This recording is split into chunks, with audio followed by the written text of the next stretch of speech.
Chapter 331. Gong Yunli suddenly sprayed out the candied fruit in her mouth. This gentleman, such outrageous words should not be spoken. Tang Sanjia stared intently at Li Che. Che, my young friend, do you want to learn? Li Che's heart was suddenly moved. Yes. But that's not possible. Tang Sanjia said regretfully, shaking his head. Li Che. If I can't learn, why mention it at all? However, Li Che grew curious about this mechanical beast. He had recently hit a bottleneck studying the Guanyin Lotus main battle tank, perhaps this mechanical beast could inspire him. After some thought, Li Che was not stingy, taking out a design blueprint of the Guanyin Lotus main battle tank from his Qunkan space. Elder Tang, I am currently studying a mechanism and have encountered a bottleneck that I cannot break through. Could you please give me some advice? Li Che thought about it and handed the blueprint to Tang Sanjia. Tang Sanjia raised an eyebrow. He slurped his tea a bit. Then, putting down his teacup nonchalantly, he took the mechanical blueprint handed over by Li Che. Although Li Che had some insights into mechanisms, he had, after all, learned from basic mechanism books like Tang's Mechanism Essentials. What difficulty could his designed mechanism have? He could give pointers in minutes. This was also why Tang Sanjia had a very high regard for young people like Li Che who were keen on mechanisms. With anyone else, if they dared to hand him a blueprint, he would literally smash it right away. Having taken the blueprint, Tang Sanjia's gaze fell upon it, and in the next instant, his eyes sharpened. This. His eyes turning deep and dark, completely captivated by the blueprint, he could not avert his gaze at all. His mind was thoroughly seduced by the ingenious design on the blueprint. Li Che drank his tea, not in a hurry at all. Gong Yunli was somewhat confused, merely amazed by how impressive Li Che's achievements in mechanism seemed, managing to immerse Tang Ridge Master in them. Seeing Tang Ridge Master seeming to turn into a statue, Gong Yunli cast a probing glance. What's with Tang Ridge Master? Li Che glanced at her. Such a dizzy, carefree minor supervisor, truly carefree. He had been so straightforward with Tang Ridge Master, and Gong Yunli still hadn't guessed the fact that he, Li Che, was the bull demon? Never mind. Fools have their own foolish luck. Nothing much, he's probably analyzing and researching. Minor supervisor, it's normal for you not to understand mechanisms since you don't deal with them. Li Che said with a gentle smile. Gong Yunli immediately got defensive. Who are you looking down on? She stood up and walked behind Tang Ridge Master, glancing at the blueprint. Oh dear! Gong Yunli hastily shifted her gaze away, her mind seemed to have encountered a very complex knowledge that she couldn't grasp at all. Forget it, you guys talk. I'll go out for a walk. Gong Yunli shook her head, finding an excuse to step out for some fresh air. About the duration of burning one incense stick later, Tang Sanjia's burly body slightly moved, his eyes flickering, and after a long while, he let out a breath in awe. If I'm not mistaken, this mechanism is just a base, right? And the item it carries was modified from Guanyin Blood Lotus. Tang Sanjia returned the blueprint to Li Che. His expression was complicated. Admiration, regret, pain, sorrow. Such a mix of emotions, complex as if blend of soy sauce and vinegar. Such a brilliant mechanism genius. What a pity. Such a wimp. Tang Sanjia tugged at his beard. The Tang family had already declined and perished, why should he still care about those old rules? He needed a mechanism genius like Li Che, so badly. Indeed, elder, you have keen eyes. Li Che said with a smile. The lethality is great, may I take a closer look? Tang Sanjia said. Li Che was taken aback, this topic was indeed very presumptuous. But he seemed to have also heard a different implication in it. Yes. Li Che responded. The next moment, he tore open the Qunkan space, taking out the rough prototype of the Great Avalanche Guanyin Lotus Bullet. The nearly human-height Guanyin Lotus Bullet appeared in the guest hall. Tang Sanjia was captivated at just one glance. A sudden tension and crisis surged in his heart. This half-human tall Guanyin Blood Lotus was actually a threat to him. How was that possible? Even 10,000 poison-tempered Guanyin Blood Lotuses could not harm a single hair on him. This was no ordinary Guanyin Blood Lotus. It really is modified from the Guanyin Blood Lotus, you truly are a genius. Tang Sanjia glanced once and perceived the difference. You've actually integrated divinity? Took the explosive path. The power is quite impressive.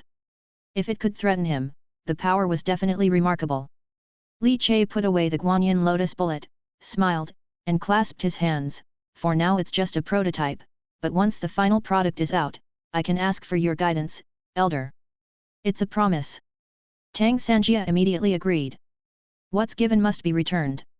It's not common to reveal one's mechanisms, but since you've shown me your treasure, I shall return the favor. Tang Sanjia took out a gold leather booklet and handed it to Li Che. Li Che's eyes narrowed. Tang family true mechanism successor? Elder, this. Wasn't it said not to be passed on lightly? Ha ha ha, I have seen your magnificent mechanism and am returning the favor. Isn't it fair? Tang Sanjia stroked his beard.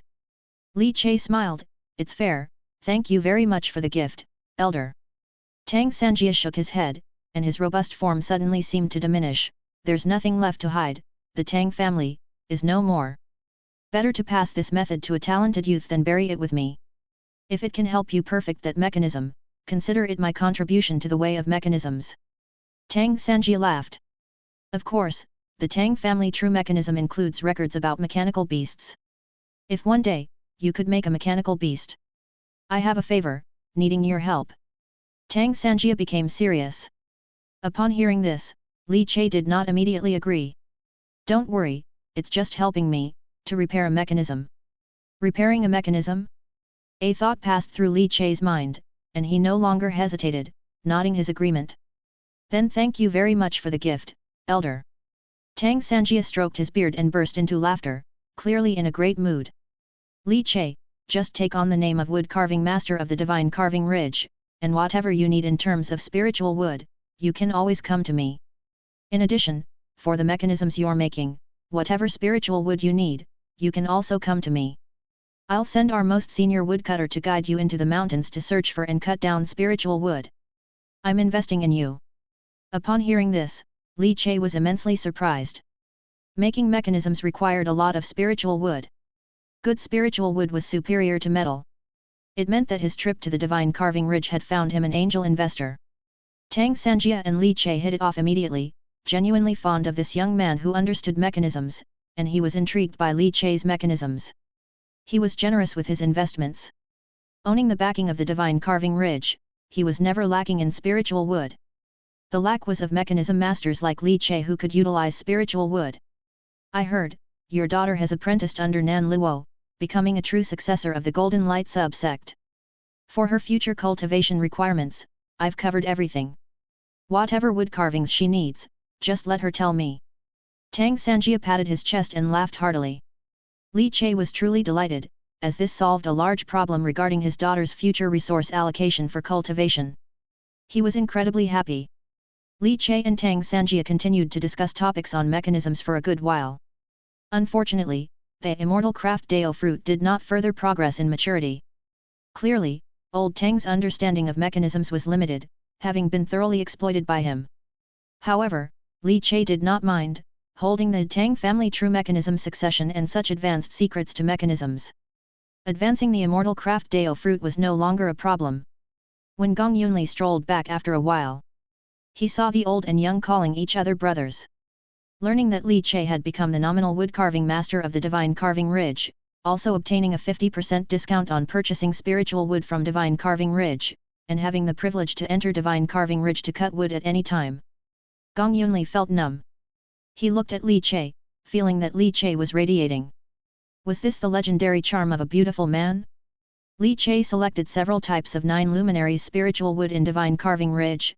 Tang Sanjia's imposing form was bursting with spirit, and with a wave of his large hand, he gave them away.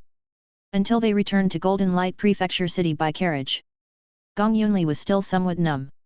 He didn't quite understand how Li Che had managed to win over the temperamental and extremely stingy master of Divine Carving Ridge, Tang Sanjia. Time passed.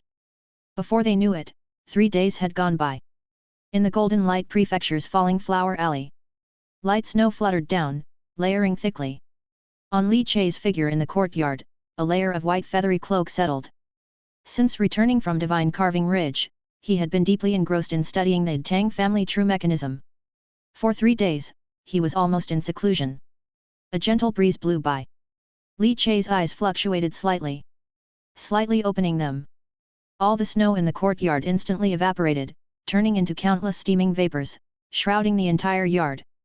In the depths of Li Chei's eyes, suddenly, brilliant lights flickered. The next moment, a prompt slowly surfaced before his eyes. Dao Fruit, Immortal Craft, LV 4,0%. Chapter 332. In front of him, the flowing light slowly spread out. The falling snow instantly evaporated, a result of Li Chei's sudden inner turmoil which sped up the blood flow in his body, releasing a tremendous heat. It has transformed. LV4. The first Dao Fruit to reach the LV4 level. Li Chei muttered. Although his voice was calm, it was filled with uncontrollable excitement swirling within. Eventually, it settled into a rhythmic inhale and exhale. Inhale. Exhale. The world was silent, and the snow fluttered down. Li Chei's eyes flickered as he calmed his emotions, staring at the flowing light before him. Dao Fruit, Divine Craft, LV 4,0%. Dao Fruit LV4, Second Transformation, Prototype of Divine Powers, Immortal Worker, 1000 Analyzing Hands, Advanced, Obtained Divine Skills, Immortal Worker, Star Plucking. Dao Fruit Second Transformation. Prototype of Divine Powers, Advanced into Divine Skills. Even as Li Chei tried to settle his emotions, he couldn't help but become agitated again. Divine Skills. Star Plucking. Star Plucking, Divine Skills hand plucks stars, brings them into my divine being, embracing the pure body, all spirits come to court. First layer of heaven, Star Plucking Pupil. Countless analysis, draw the soul, spirit touch, return to reality, quell evil punish wickedness. Second heaven. As the prototype of divine powers advanced, details about the newly obtained divine skills naturally emerged in his mind. Li Chei's gaze slightly intensified. First layer of divine skills. Second heaven. Obviously, he was unable to activate the state of the divine skills of the second heaven, a realization dawned on him that his divine sense was too weak to sustain it. He couldn't even forcefully activate the divine skills of the second heaven. It was like there was a door standing before him, and even if he exhausted all his strength to push, he might not be able to move it. In summary, it boiled down to one word. Weak. The insufficiency of his own strength. He didn't pay attention to the effects of the second heaven star plucking divine skills. Li Chei focused his mind on the abilities of the first layer of heaven star plucking pupil. Suddenly, a strong suction force burst forth before him. He felt his soul spinning. Above his forehead, it seemed as though a third eye had formed, flickering with an extremely mysterious divine light. It opened slightly, revealing the mud pill vertical eye. After the world spun around, the scenery before him underwent a tremendous change. Vast, boundless, and immense heaven and earth appeared before him. In his view was also the Dao tree that grew from the expansive ground, soaring into the sky, shattering the clouds. Above the Dao tree, branches hung down with 5 fruits emanating colorful flowing lights, suspended in the air. Those were the Dao fruits. Among them, one Dao fruit divine craft appeared significantly heavier, causing the branches to bend slightly. The curvature was very small, but in Li Chei's eyes, it was incredibly distinct. As if imprinted deep in his soul, he caught sight of this curvature at a glance. Then, his gaze swept toward the other 4 Dao fruits, named Dragon Elephant Vajra, Pure Heart, Chess Saint, Fairy in the painting. At this look, he felt the star-plucking pupil on his forehead becoming extremely hot. It burst forth with endless brilliant radiance. Incredibly dazzling, like the filament of an incandescent lamp under 1,000,000,000 watts of power. Within the vertical pupil, energy spread and intertwined like roots in a bizarre pattern, wrapping around Li Chei's arms. His hands involuntarily rose, fingers spreading wide, as if his palms alone were prying open the void. He slowly reached towards the Dao fruits on the Dao tree, aside from divine craft, as if to pluck them. As if an immortal raising their hand to pluck stars from the night sky. However, the scene before Li Chei soon blurred. His consciousness returned to his physical body. In the courtyard, his heavy breathing sounded like a bellows continuously operating. Each breath stirred up wildly darting air currents. Wood chips flew around, tumultuously. He looked towards the inside of the house where the 7 fairy in the painting avatars had, unknowingly, been released and dissolved, leaving only the incompletely refined 8 extremes divine crystals on the ground. Li Chei, feeling much stronger in his 7 wheels divine base, exhaled a breath of turbid air. He raised a hand to wipe the sweat beads off his forehead. His back was also drenched in sweat. As if he had undergone some arduous task, as though he had truly ascended to the skies, attempting to reach for those distant stars. The fairy in the painting avatar automatically dissolved. Was it because the Dao fruit shook? Did I earlier attempt to reach out and pluck the Dao fruits hanging from the Dao tree? Li Che exhaled turbid air, his eyes shimmering with different colors. He raised his hand to touch his forehead, only to find that the vertical eye had disappeared. The divine skill of the first layer of heaven star plucking pupil had been deactivated. And Li Che felt a tremendous drain on his essence, qi, and spirit, especially mentally, exhausted to the point where everything seemed blurry and confused. His divine sense was nearly dry, as if it had been drained. Li Che understood that this was the massive consumption caused by his earlier trials with the divine skills. He sat down to recover while pondering deeply. Star plucking. Does star refer to the Dao fruit? What does plucking the Dao fruit signify then? For now, I cannot pluck the Dao fruit. Once my cultivation is sufficiently advanced to actually pluck the Dao fruit, I will understand. Li Che thought. For now, he could simply assume that the divine skill, star plucking pupil, was an upgraded version of thousand analyzing hands, possessing the ability to analyze divine weapons, absorb divinity, etc. Additionally, it seemed to have added effects like spirit touch, return to reality, quell evil, punish wickedness. Spirit touch. Li Che closed his eyes, the essence of the divine skill slowly flowing, blossoming like a flower in his mind, informing him of what spirit touch entailed. Chapter 333. Empowering it with spiritual nature. Li Che opened his eyes, a flash of unusual color sparkling within. Return to reality means I can ignore any illusion, falsehood, including arrays such as the soul-confusing array and so on. Li Che exhaled, understanding the quell evil, punish wickedness as its name implied, easy to comprehend. The development of divine skills still needed time, but overall, he was satisfied with the effects. However, mastering divine skills required strength. At present, his strength was still too weak. Snow began to fall again, landing on his hair tips, shoulders, and the book clutched in his hands. Li Che did not use his qi and blood to evaporate the snowflakes. He continued to flip through Tang's true successor mechanisms. After the immortal craft Dao fruit reached LV4, his understanding and insights of mechanisms had climbed to a higher level. Compared to the more abstruse Tang's mechanism essentials, Tang's true successor mechanisms suddenly seemed much simpler in his eyes. Li Che studied carefully, his mind constantly deducing and calculating, constructing mechanism models. Mechanical beast. Tang's true successor mechanisms contains the detailed steps to create mechanical beasts and the corresponding mechanical techniques. Stay connected through Empire. Suddenly, Li Che felt the golden booklet of Tang's true successor mechanisms in his hands quiver faintly. The characters on it seemed to come to life. They transformed into a scripture before Li Che's eyes. Surprise flared in Li Che's heart, but he quickly regained his composure. This is Tang family's ultimate 9 seals of mechanism, key to creating mechanical beasts, and the essence and core. Only with sufficient insight can one extract the essence from Tang's true successor mechanisms and condense this ultimate skill. As the soldiers confront each other in battle, the 9 seals of mechanism is what the Tang family's ancestor developed from the subdued mysterious temple, integrating it into the art of mechanisms, thus forging the unique way of mechanisms of the Tang family. Mechanical beasts require the imprintment of seals. The more mechanism seals a mechanical beast bears, the stronger it gets. The mechanical beasts of the 10 cities bear 1 seal, the 9 luminaries' mechanical beasts bear 2 seals. The Tang family's 4 ultimate skill level mechanical beasts carry 7 rounds of mechanism seals. Li Che's eyes opened and closed, a burst of brilliance shining forth. So this was the true core of Tang family's mechanisms. His heart surged with excitement as he started to meticulously study the 9 seals of mechanism. This matter belonged to the ultimate skill category. Li Che was always interested in any ultimate skills. Seeing whether he could integrate it into the myriad transformations dragon elephant. However, Li Che soon furrowed his brow.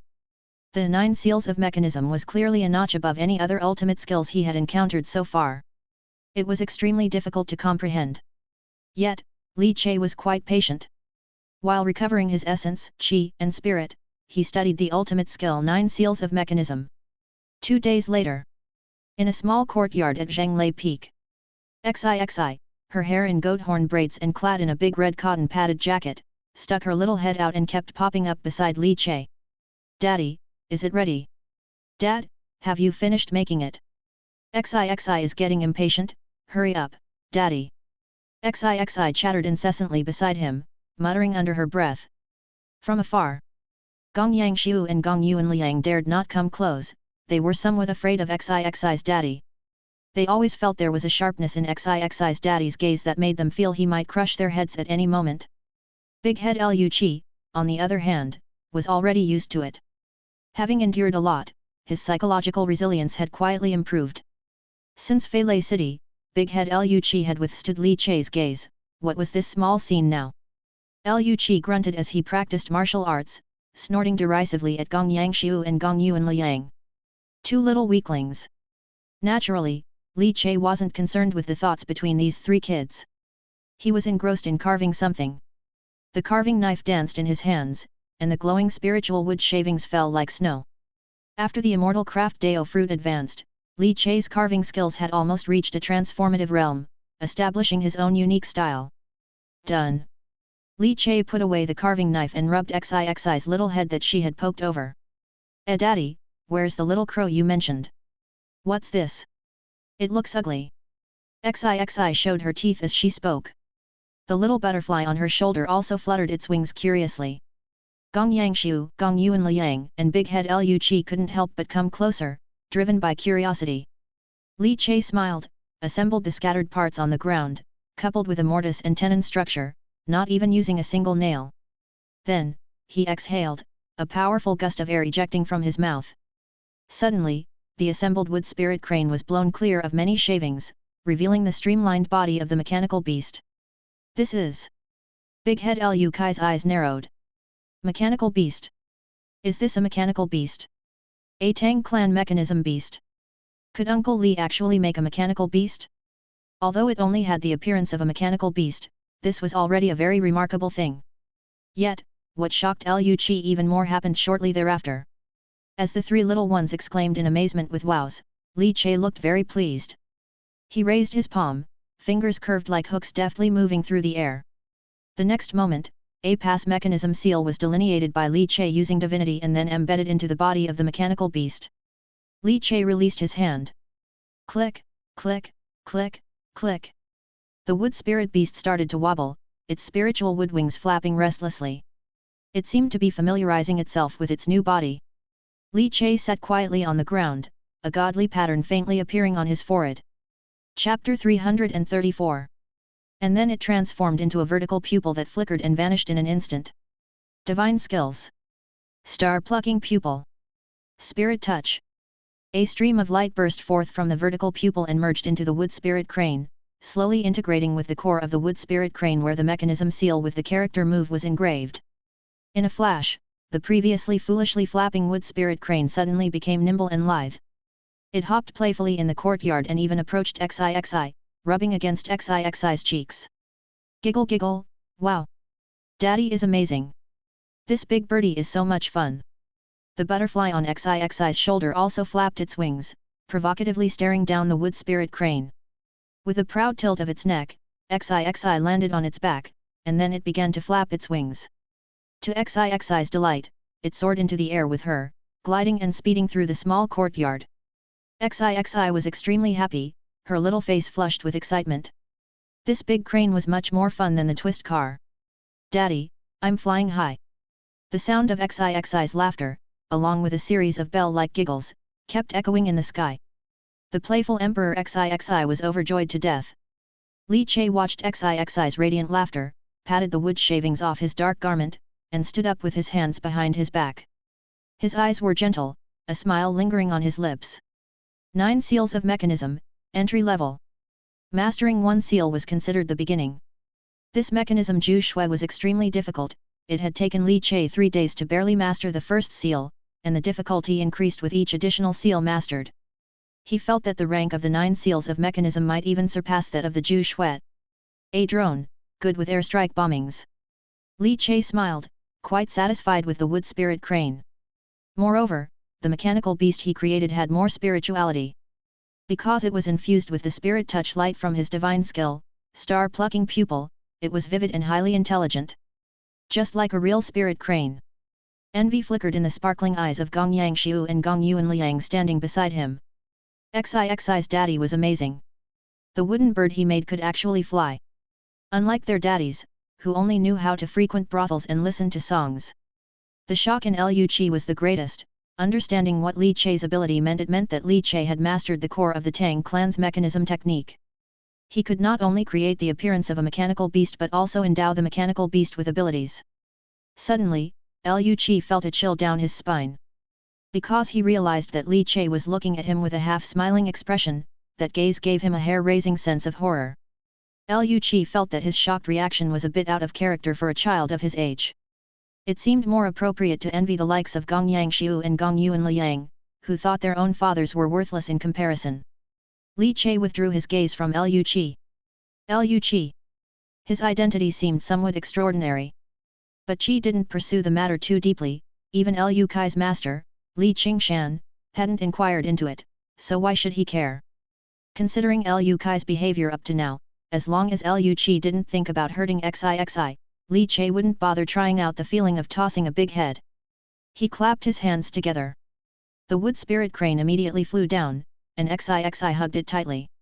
No, Daddy, just let Xixi play with the big crane a little longer. Xixi raised a chubby index finger, lifting her two brows and bringing them close to her little nose as she pleaded with Li Che. However, Li Che put on a stern face. No way. Have you finished the homework Elder Zhang gave you, the one about writing your name? Li Che said. You can play after finishing your homework. The big crane is right here, and you can play with it anytime. If you don't finish, you'll get a spanking from Elder Zhang tomorrow, and then don't come crying with a red nose. Li Che was uncompromising. After all, the girl had been spanked with a ruler countless times. Look at Xiaoxiu and Liang, they have finished their homework, and yet you only know how to play. Xixi felt like she had been struck by lightning and listlessly slid off the back of the big crane. The big crane, intelligent as it was, nestled its head over and nuzzled Xixi's face as if to comfort her. Xixi looked at Li Che with despair. Daddy. Acting spoiled won't work. Li Che crossed his arms. Xixi's little face immediately turned red with frustration. Feeling extremely wronged. Liang and Xiaoxiu's names are only a few strokes long, and how many strokes are in my name? Elder Zhang Qingzhen's assignment for them was to copy their names. They needed to write their names 100 times each. If they didn't finish, they would have to write another 100 times the next day. Xixi never finished a single day. Now, she had accumulated up to 800 times. Elder Zhang Qingzhen's face had turned sour with irritation. He might have admired Xixi's talent at one point, but he still had to get angry when it was time to be angry. Hearing this, Li Che felt a little guilty and rubbed Xixi's head. Daddy, who named Xixi? Doesn't he have to do homework? Why couldn't you name me Li Yi? Xixi put her hands on her hips, visibly upset. Emperor Xixi wants to change her name. Emperor Xixi loves to fight and set off fireworks, and she hates writing her name the most. It would be nice if her name could be just a tiny bit simpler. But if she changed her name, Emperor Xixi wouldn't feel like Emperor Xixi anymore. Oh, what a dilemma. Xixi's brows were knitted tightly together. Oh, your name, hey? Your great-grandfather picked it out. Li Che joined the fray, seriously saying. Xixi immediately stamped her foot. Great-grandpa doesn't have to do homework, so annoying. All right, go ahead. Finish copying your name, and Daddy will bring you something tasty to eat. Candied hawthorn?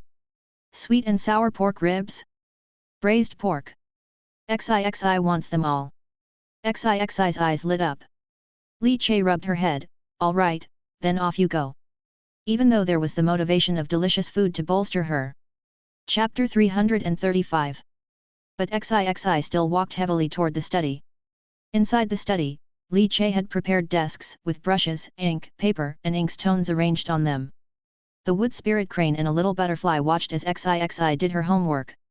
Xixi sat in the children's chair meticulously crafted by Li Che, with a trembling heart, trembling hands, and she picked up the quivering brush. Her little face was pale, her eyes brimmed with tears, she puckered her lips, and began to write her name. Li Nuangzai, one name completed. 799 more to go. It was over. In Emperor Xixi's world, there was no light left. In the end, Xixi still couldn't finish writing her own name. She now owed another 100 names. The tally reached 900. Xixi, with nothing left in life to cherish, was taken by Li Che to the Golden Light Peak. Upon arriving at Golden Light Peak, Li Che was somewhat surprised to find that it was much more bustling than usual. On the large clearing, there was a crowd of unfamiliar children, not looking like new disciples from the divine sect branch. Li Che carried Xixi, whose eyes still shimmered with tears, seemingly also drawn by the scene. From afar, Sang Wanyan came over in a light yellow long dress, walking gracefully. Sister Xixi, what happened? Li Che asked in confusion. Xixi, with her arms around Li Che's neck, was also curiously blinking her big eyes. It's the divine child and spirit child from the Dao City Ganyuan Orthodox sect officially coming to pay homage to the mountain, warming up for the upcoming temple god resonance event, Sang Wanyan said gently. Among them, some are divine children just like Xixi. Would Xixi's daddy like to stay and watch? You could see Xixi's progress in cultivation over these past days, Sang Wanyan invited.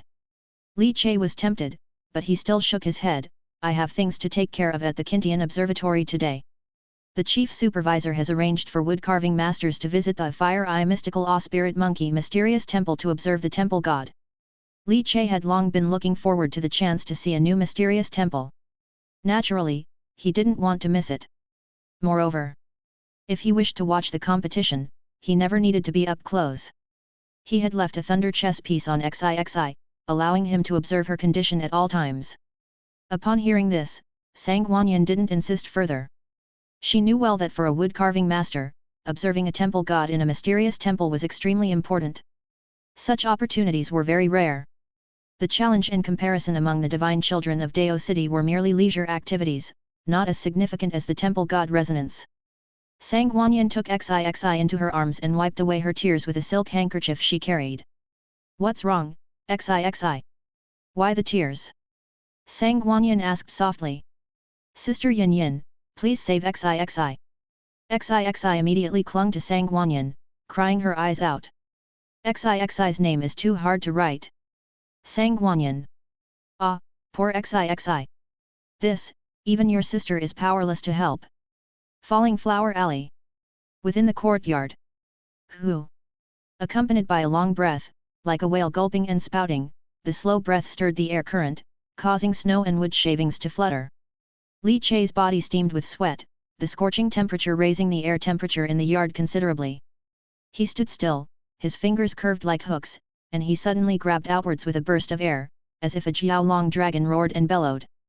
Two streams of qi and blood surged out like spirit whips crackling and snapping, causing the air to burst with explosive sounds.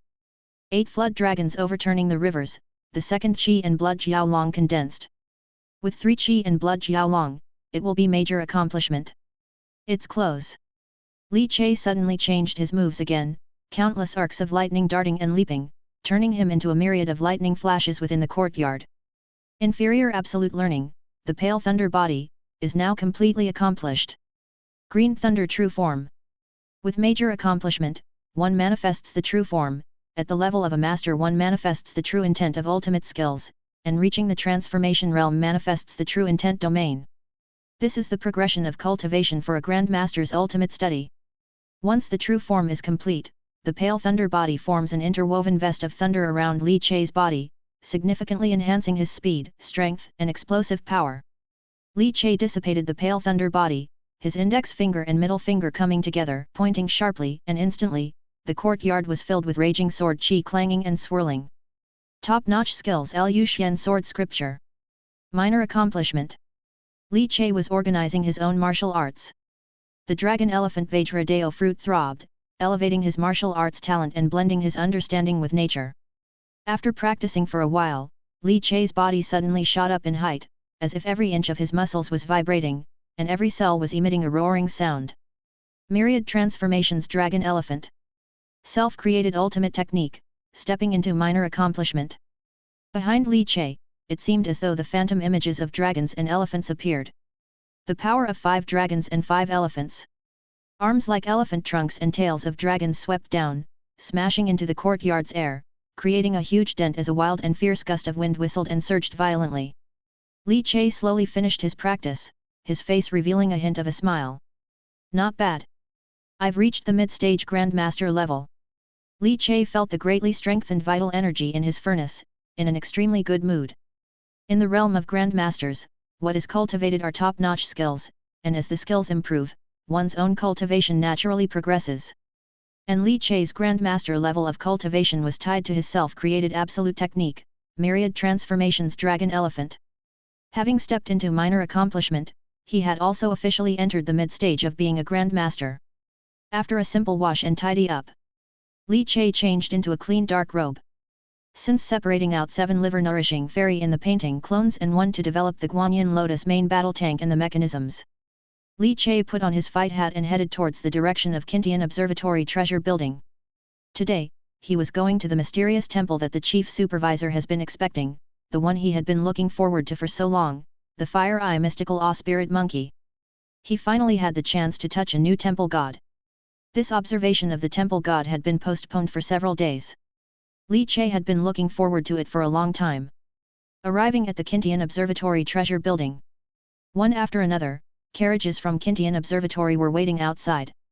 Junior Supervisor Gong Yunli and Gong Yang Liancheng were each sitting in a carriage. Che, come, share a carriage with me. Gong Yunli lifted the curtain, saw Li Che, and immediately greeted him cheerfully, attracting the attention of many woodcarving masters. This time, to visit the temple god, nearly all the third-class guest woodcarving masters from Kintian Observatory were going. After all, it's not easy to enter the heavily guarded mysterious temple of the Temple Control Bureau. Li Che faced the enthusiastic Gong Yunli without any concern, calmly entering the carriage. It was a relief to travel with this clear-minded yet somewhat foolish-looking junior supervisor. Li Che could spare himself many suspicious thoughts. The moment he entered the carriage, Gong Yunli poured a cup of tea for Li Che. I heard there's something exciting to see on Golden Light Peak today. 3 divine children from Dao City wish to challenge your XIXI, right?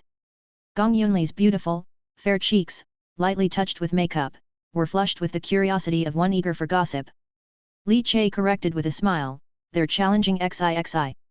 It's a pity, you're off to observe the temple god at Mysterious Temple and won't be able to watch this battle. Li Che responded with a gentle smile and a light agreement, yes, what a pity.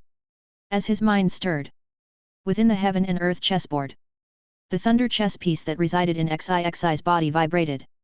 Suddenly, an image unfolded before his eyes. The dapping on Golden Light Peak. Emperor XIXI stood with hands on hips, chin lifted, accompanied by a mechanical beast, the spirit crane, and a mysterious little butterfly.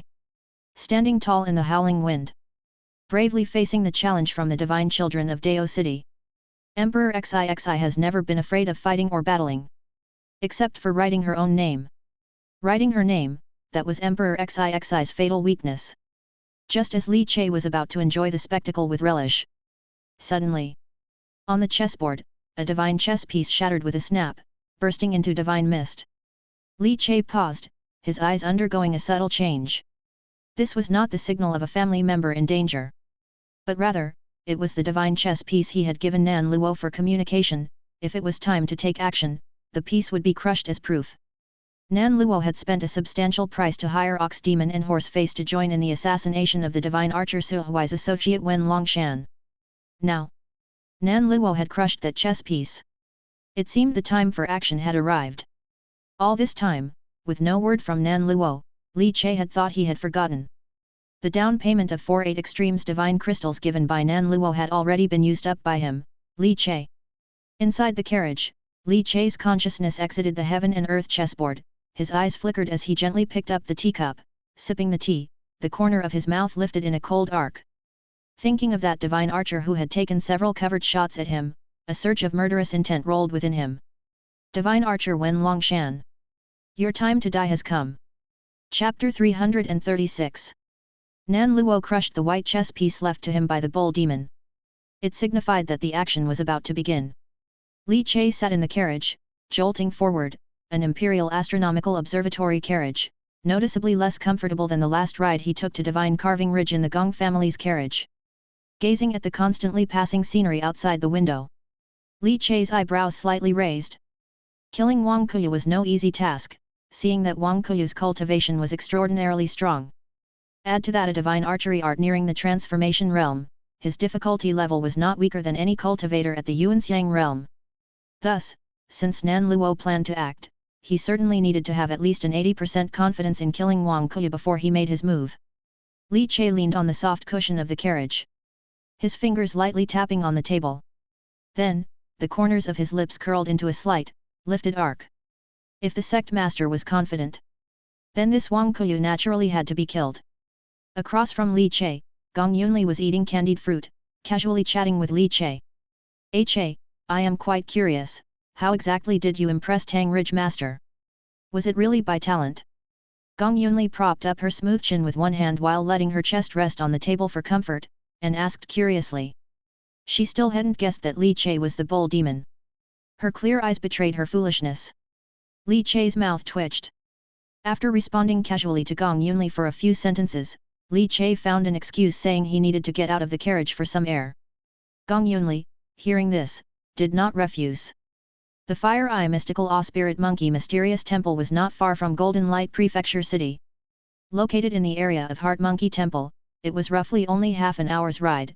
Getting out of the carriage to breathe in the air and enjoy the snow scenery was also fine during this period. The snowscape by the Nine Dragons River bank, though diminished since the river water could not freeze, has a particular winter charm due to the steaming mist. It had a flavor all its own. Gong Yunli also put on her fox fur cloak, stepped out of the carriage for some air, looking at the surging river water, her mood couldn't help but improve. Li Chai glanced at her, activated the heaven and earth chessboard, and shielded the divine sense perception. Then he turned and entered the dense woods, and when he came out again, he had already become an incarnation of the fairy in the painting. However, this incarnation harbored a thunder chess piece within. Once everything was done, Li Chai would be able to teleport directly there. Minor Supervisor, let's go. Li Chai said smilingly. Hey? You're done? That was quick. Gong Yunli had just stretched and didn't expect Li Chai to be done so quickly. She could only climb back into the carriage with a bit of gloom. After the carriage drove away, a bulky figure slowly emerged behind the dense woods. Wearing a wide-brimmed hat and donned in a black cape, as massive as a mountain tower, his face covered with a cute bull mask. He pressed down on the wide-brimmed hat. Li Chai watched the carriage breaking through the wind and snow in the distance, clenched his fist, and immediately crushed the white thunder chess piece. In a shift of his form, he disappeared from sight. Zhanglei Peak. A hubbub of activities. Nan Luo sat at the head seat, by his side was his senior brother from Dao City, Wang Kuyu. Wang Kuyu squinted his eyes, flicked his dust whisk, and watched as Nan Luo raised his hand for a red paper crane to flap its wings and land in his palm. Junior brother, still hasn't given up. Wang Kuyu sighed, his voice carrying a tone of helplessness.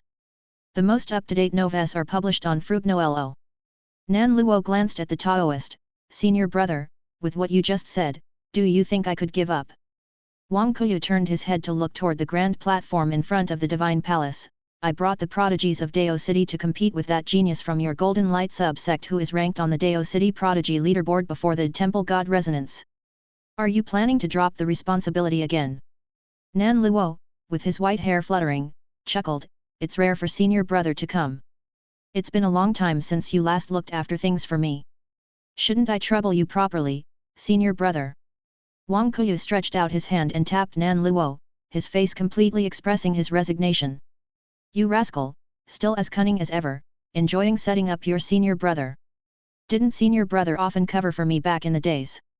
Nan Luo stood up, his white silk robe fluttering in the breeze, and the wind within made his sleeves billow like inflated bellows. Then, help your junior brother once more. Wang Kuyu leaned back in his chair, his face full of bitterness. This Golden Light Prefecture. I shouldn't have come, the moment I arrive I get treated like a beast of burden by you. Last time suppressing the 4 royal mysterious temples, this time, helping you keep house. Nan Luo's lips curled into a smile, then, senior brother, will you kill someone for me? The Taoist did not hesitate for a second, immediately shaking his head like a rattle drum. I never kill people. Don't look to me for this matter. Wang Kuyu said hurriedly. The smile gradually faded from Nan Luo's face. Senior brother, sometimes, you don't kill, but others will want to kill you. You are too kind. In this world, kindness is not always a good thing. Nan Luo said earnestly. Wang Kuya waved his hand. Alas, I am such a person, and I only dare to act fierce toward my little fatty disciple.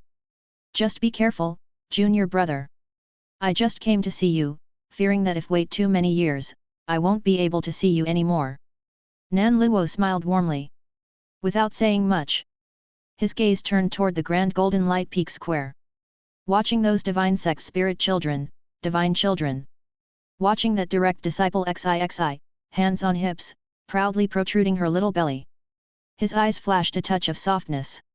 Senior brother, you're just in time to help me keep a good watch and evaluate XIXI's talent. Being listed on the Dao City Prodigy Leaderboard, she must have received approval from the Inspector of the Imperial Heavenly Observatory of Dao City. Chapter 337. But, just look, can XIXI catch the eye of the Great Grand Master? Lu Qi spoke. Taoist King Kuyu, upon hearing this, immediately straightened up. As long as it wasn't about fighting and killing, he was all seriousness. However, he glanced at that small domineering girl. A frown of conflict was heavy on King Kuyu's face. Difficult, difficult, difficult. The Great Grand Master hasn't taken any disciples for many years. In the past 2 years, a prodigy ranked 10th on the Dao City Prodigy Leaderboard came to pay their respects, hoping to become a disciple of the Great Grand Master, but they were not accepted either. It's possible the Great Grand Master may not take any more disciples. Nan Luo's brows slowly furrowed, but there should still be one slot for a direct disciple under the Great Grand Master, right? Yes, there is one slot left, but that doesn't mean it'll definitely be filled. King Kuyu shook his head. XIXI really does have great talent. Nan Luo said earnestly. Junior brother, indeed the girl has talent, otherwise the Dao City Imperial Heavenly Observatory wouldn't have noticed her, ranking her 21st on the Prodigy Leaderboard. But, it's only 21st, King Kuyu added. XIXI is only 4 years old. Nan Luo spoke earnestly, she was only 4 years old, what more could you want? The Taoist paused, if she weren't 4 years old, she might not even have made it onto the Prodigy Leaderboard. Nan Luo exhaled. And said no more. Junior brother, don't be disheartened, whether she is accepted or not, it's still up to the Great Grand Master. Maybe, the Great Grand Master just happens to fancy this little girl. King Kuyu didn't write off the possibility completely. Nan Luo smiled, no longer fixated, and requested the Taoist to preside over the matter of the challenge. Then, he gracefully entered the Divine Palace. The grand doors suddenly closed, with a resounding roar. King Kuyu flicked his whisk, exhaling deeply, Junior brother, oh junior brother, when will this cycle of vengeance end? Su Huai, the smallest disciple of the Chaos King Ji Moli, and a highly favored one, was sent to the Golden Light Prefecture, apart from valuing the 4 sovereigns' 8 arms prison Lotus Wrathful Third Prince Mysterious Temple. They also have their eye on junior brother. Ji Moli has also taken notice of you, junior brother. Shaking his head, King Kuyu didn't know how to dissuade him. Suddenly, he made a hand gesture and a crane made of white paper landed in his hands. Who is junior brother planning to kill? Could it be Ji Moli's youngest son, the 5-year-old junior prince, who is soon to visit the third prince's mysterious temple for the upcoming Temple God Resonance event? Junior brother, you aren't thinking of killing the young prince, are you? King Kuyu took a deep breath. Impossible. How could Ji Moli's son be so easily killed? There must be a Grand Master secretly protecting him. Junior brother, don't go to your death. Shaking his head, King Kuyu no longer pondered these matters. Above the dapping, Elder Zhang Qingzheng of Twin Sleeves Peak, with an indifferent face, scanned the group of children below. He was here again to preside over the challenge exchange match. In the distance, Zhu Hongdou stood with arms crossed, dressed in a red robe, watching with interest. As well as Wang Weiu with a gentle smile on his face. The elders of the Golden Light sub-sect had all arrived. Li Qingshan was beside Nurse Momo, still looking to please, now officially a divine minister. He had taken over the position of elder of the enforcement hall from Su Juking. Zhanglei Peak had also become one of the 4 great elder peaks. The status of Flowing Sword Peak had fallen due to Su Juking's actions, its original true successors had all lost their positions, becoming inner sect disciples. An innocent casualty, one might say. But such is the question of fate. An Liu Qi of Zhanglei Peak, originally an inner sect disciple, had directly become a true successor by pure fluke. Furthermore, Huang Si Xiang, an inner sect disciple who became Li Qingshan's student, also advanced to the position of a true successor, mainly because an extra slot had opened up in Flowing Sword Peak. Huang Si Xiang was also confused. Initially, of the four true successors, Hai Chao Sheng joined Flowing Sword Peak, Gong Yuan Liang joined Twin Sleeves Peak, Gong Yangshiu joined Nanshan Peak, and Zhu Hongdou didn't accept any true successors. Due to this, Hai Chao Sheng lost his position as a true successor. Filled with frustration. An elder's wing may not house two true successors, that was the rule. Hai Chao Sheng could only wait for the sect's annual evaluation at the end of the year to reclaim his position. Li Qingshan was sitting on a chair, comforting Nurse Momo. Then, out of the corner of his eye, he caught sight of something. Words of comfort were stuck in his throat as he squinted and looked into the distance. In the vague distance, he thought he saw a towering, familiar figure. Bull Demon. Li Qingshan frowned. Lately, activities of the Green Elegant Ox and Horse duo had decreased, and now he was seeing illusions, missing the Bull Demon? No. That is the Bull Demon. Damn it. Are there plans afoot that no one told me about? Li Qingshan quickly realized something. How could the Bull Demon possibly appear at Golden Light Peak without reason? For Li Qingshan, with his keen sense of mischief, the clues were quickly coming together. The Bull Demon, taking on secret jobs without me. Nan Luo crushed the white chess piece. His near primordial spirit level divine sense had scanned the chess piece many times. Just a common divinity chess piece with nothing strange about it. Yet, by crushing the chess piece, the Bull Demon was alerted. Completing information transmission? What secret technique was this? Nan Luo was very curious, though the information transmitted was limited. At crucial moments, it could change the course of a battle. Suddenly, a towering figure emerged from the darkness. A hat, black robe, and the cute bull mask. If not the Bull Demon, then who? And he actually appeared. Nan Luo's heart skipped a beat, becoming even more curious about the Bull Demon's breath concealment technique. The underworld. An unknown force. With such stealth capabilities, surely not mediocre. Chapter 338. Southern Sect Master. From beneath the Bull Demon mask, a subdued, hoarse voice echoed. Has he arrived? What about Horseface? The divine sniper won't easily expose his location, my presence is enough. When it's time to act, he will strike. The Bull Demon said in a deep voice. On hearing this, Nan Luo's sleeves swept wildly behind him. Good. The plan. Li Chei's eyes narrowed slightly beneath the Bull Demon mask as he asked. Wen Longshan has been commanded to leave Golden Light Prefecture City to fetch someone. The best opportunity to kill him is on his way to meet this person, said Nan Luo. However, we must complete the assassination of Wen Longshan before he meets with this person. If Wen Longshan does manage to meet with them, we must immediately withdraw and retreat, Nan Luo stated gravely. Why is that? The person that Wen Longshan is going to meet, is the 5-year-old youngest son of King Pingluan Ji Moli, coming to the 8-armed prison Lotus Wrathful Third Prince's sinister temple to participate in the temple god resonance as a divine child. The son of King Pingluan. Li Chei's eyes widened in shock. Yes, the son of King Pingluan. It's said that his natural aura has broken through 300 Qi, ranking 10th on the Divine Capital's Prodigy leaderboard. He has quite a remarkable talent, Li Chei praised. No, his talent is too poor. He's the weakest among the 5 offspring of King Pingluan, said Nan Luo. Li Chei was momentarily at a loss for words. That's why he was sent to Golden Light Prefecture, in hopes of seizing the opportunity of the 4 royal mysterious temples. This legacy of the third prince in the 4 royal mysterious temple of Golden Light Prefecture is meant for his youngest son. He is resolute in obtaining it. The fact that Su Huili was appointed as the master of Golden Light Prefecture probably also involves Ji Moli. Li Chei nodded in understanding. Nan Luo's expression suddenly darkened as he swept his sleeves fiercely. Come in.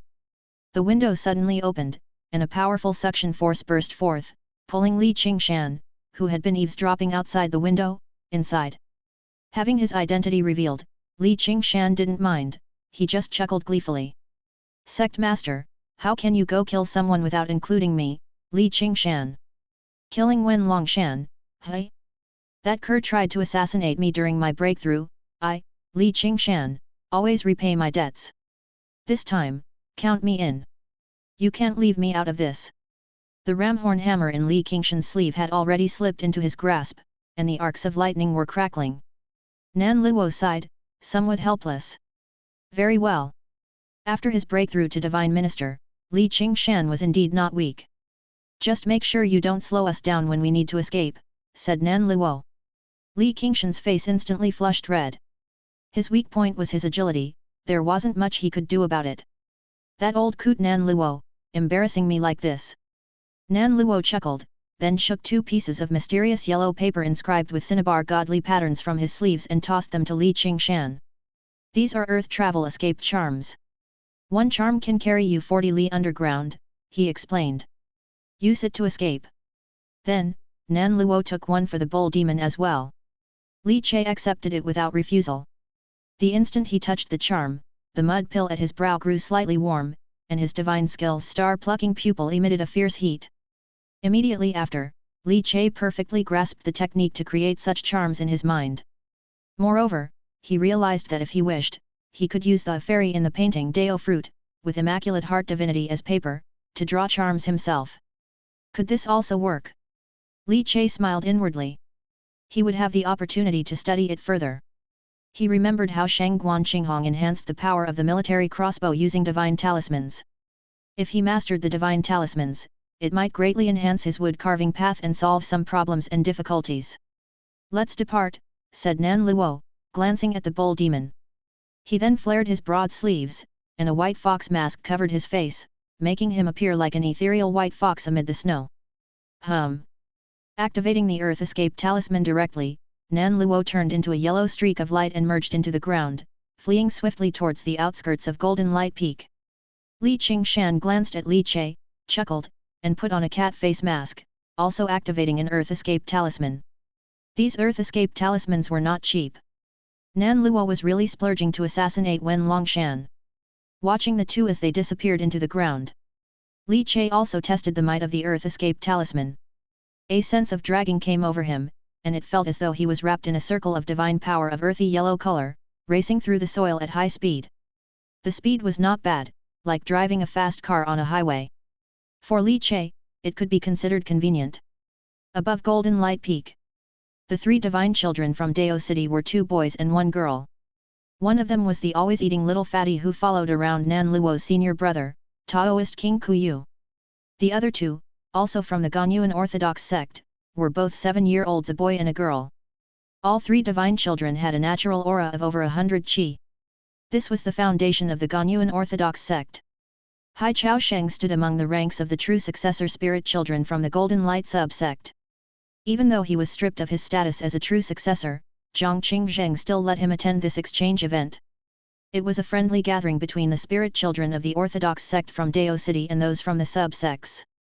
Hai Chao Sheng's gaze was solemn. He had always been confident, and even arrogant, about his talent until he encountered Li Nuangzai. Crushed by her supremacy, his confidence was shaken. Now, with the arrival of 3 divine children from the Orthodox sect in Dao City, Hai Chao Sheng felt an unprecedented pressure, yet his heart was also striving to prove himself. Hai Chao Sheng actually didn't accept Xixi's superiority. What if she was a divine child? Just because of a good talent, did that mean she could do whatever she wanted? Chapter 339. Why should she be the darling of everyone's heart? Everyone treats Xixi so well. Whether it's the sect master, Elder Hengdu, Elder Qingshan, or even the stern-faced Elder Zhang Qingzheng. They all like Xixi. Hai Chao Sheng couldn't stand it. Today's exchange with the prodigies and spirit children of Ganyuan Orthodox sect in Dao City was Hai Chao Sheng's time to prove himself. When Elder Zhang Qingzheng announced the start of the first match of the exchange, from Dao City's direction, that exquisite 7-year-old prodigy stepped forward slowly with a very mature air. Dao City, Ganyuan Orthodox sect, Zhong Liuxiu, ranked 37th on the Dao City Prodigy leaderboard, has come to meet the geniuses of the sub-section. A calm voice emanated from the boy clad in splendid attire. Hai Chao Sheng immediately stood up, his eyes blazing with fighting spirit. Golden Light Mansion City, Golden Light Sub-sect, Hai Chao Sheng. Please give me your guidance. Hai Chao Sheng was also dressed in fine clothing, and the two young figures with fluttering hair seemed to convey a sense of rivalry. Zhong Liaoxiu looked indifferently at Hai Chao Sheng, upper-class spiritual child? Not even a divine child. Summon that divine child from your Golden Light sub-sect who has made it onto the Dao City Prodigy leaderboard to battle me. You're unworthy. Hai Chao Sheng's face turned red with rage. Underestimating him. He, Hai Chao Sheng, the treasured genius coddled by the Hai family's ancestor, had never been treated like this. If you want to meet the divine child of my Golden Light sub-sect, you must get past me first. If you can't even beat me, how are you worthy? Hai Chao Sheng's 5 fingers closed, and a humming longsword immediately landed in his hand. Bold. Zhong Liaoxiu laughed. He squinted at Hai Chao Sheng, seeing the other's high fighting spirit, he was rather intrigued.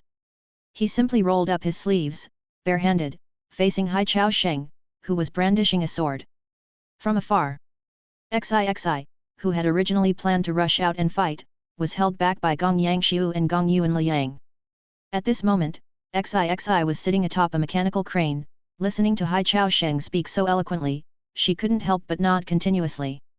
Not bad at all, if they can't even beat Hai Chao Sheng, they don't deserve to battle Xixi. Gong Yuan Liang and Gong Yangshu exchanged glances, and a look of solemnity arose in both their eyes. This Hai Chao Sheng is despicable. Using such methods to compete with them.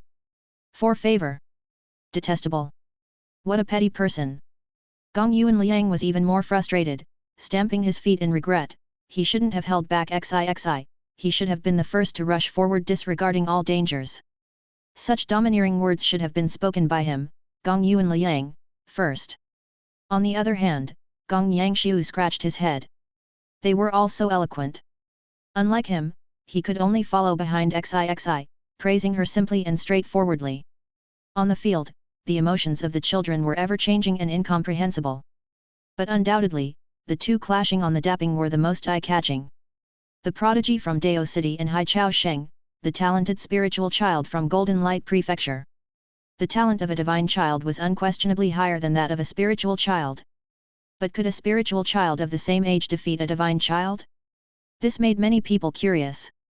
Bang! The power suddenly erupted, and Hai Chao Sheng's fighting spirit blazed, with vigor gushing throughout his body. He had actually reached the stage of the 3 transfers of blood change. With a year of hard cultivation, he achieved the progress of 2 blood changes. But most importantly, his divinity had become incredibly powerful. It had actually reached the level where his cultivation was river-like. Hum!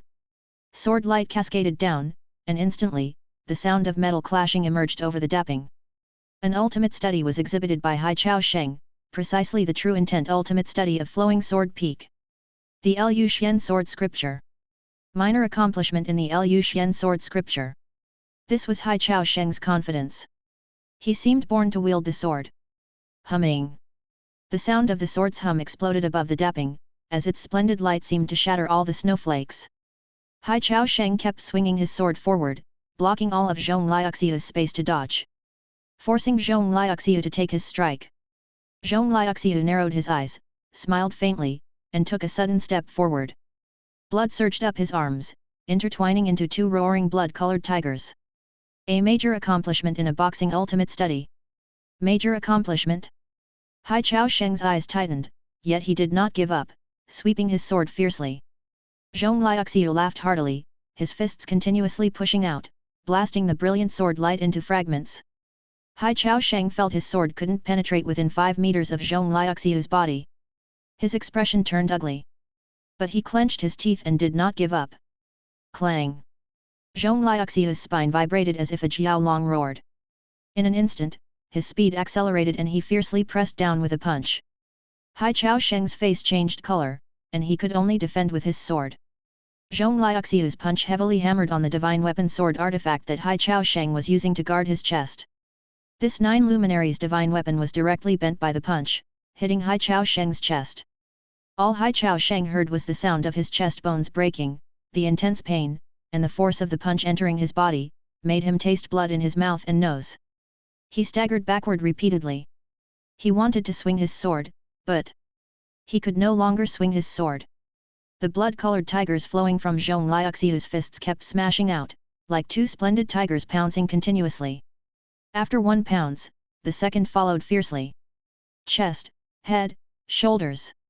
Hai Chao Sheng didn't even have a chance to swing his sword. The skill gap was too wide.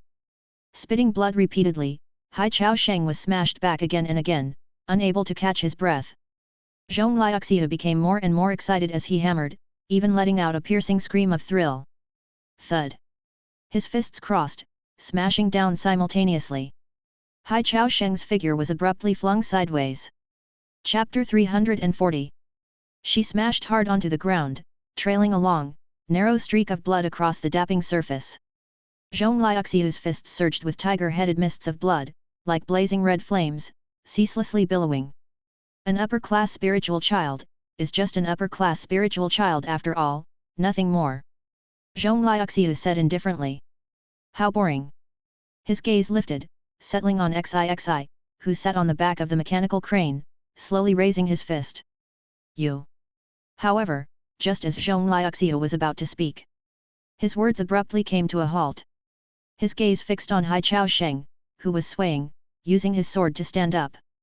Blood dripped from Hai Chao Sheng's mouth and nose, his eyes nearly unable to open. One rib after another in front of his chest was broken, but he neither admitted defeat nor wanted to concede. Hai Chao Sheng had always believed he was a talent and would be the pride of the Hai family. How could he not last even the time it takes an incense stick to burn against his opponent? I haven't lost yet. Hai Chao Sheng opened his mouth, blood dripping down, gasping for air, every breath like bellows. He raised his head abruptly, the fighting spirit still burning in his eyes.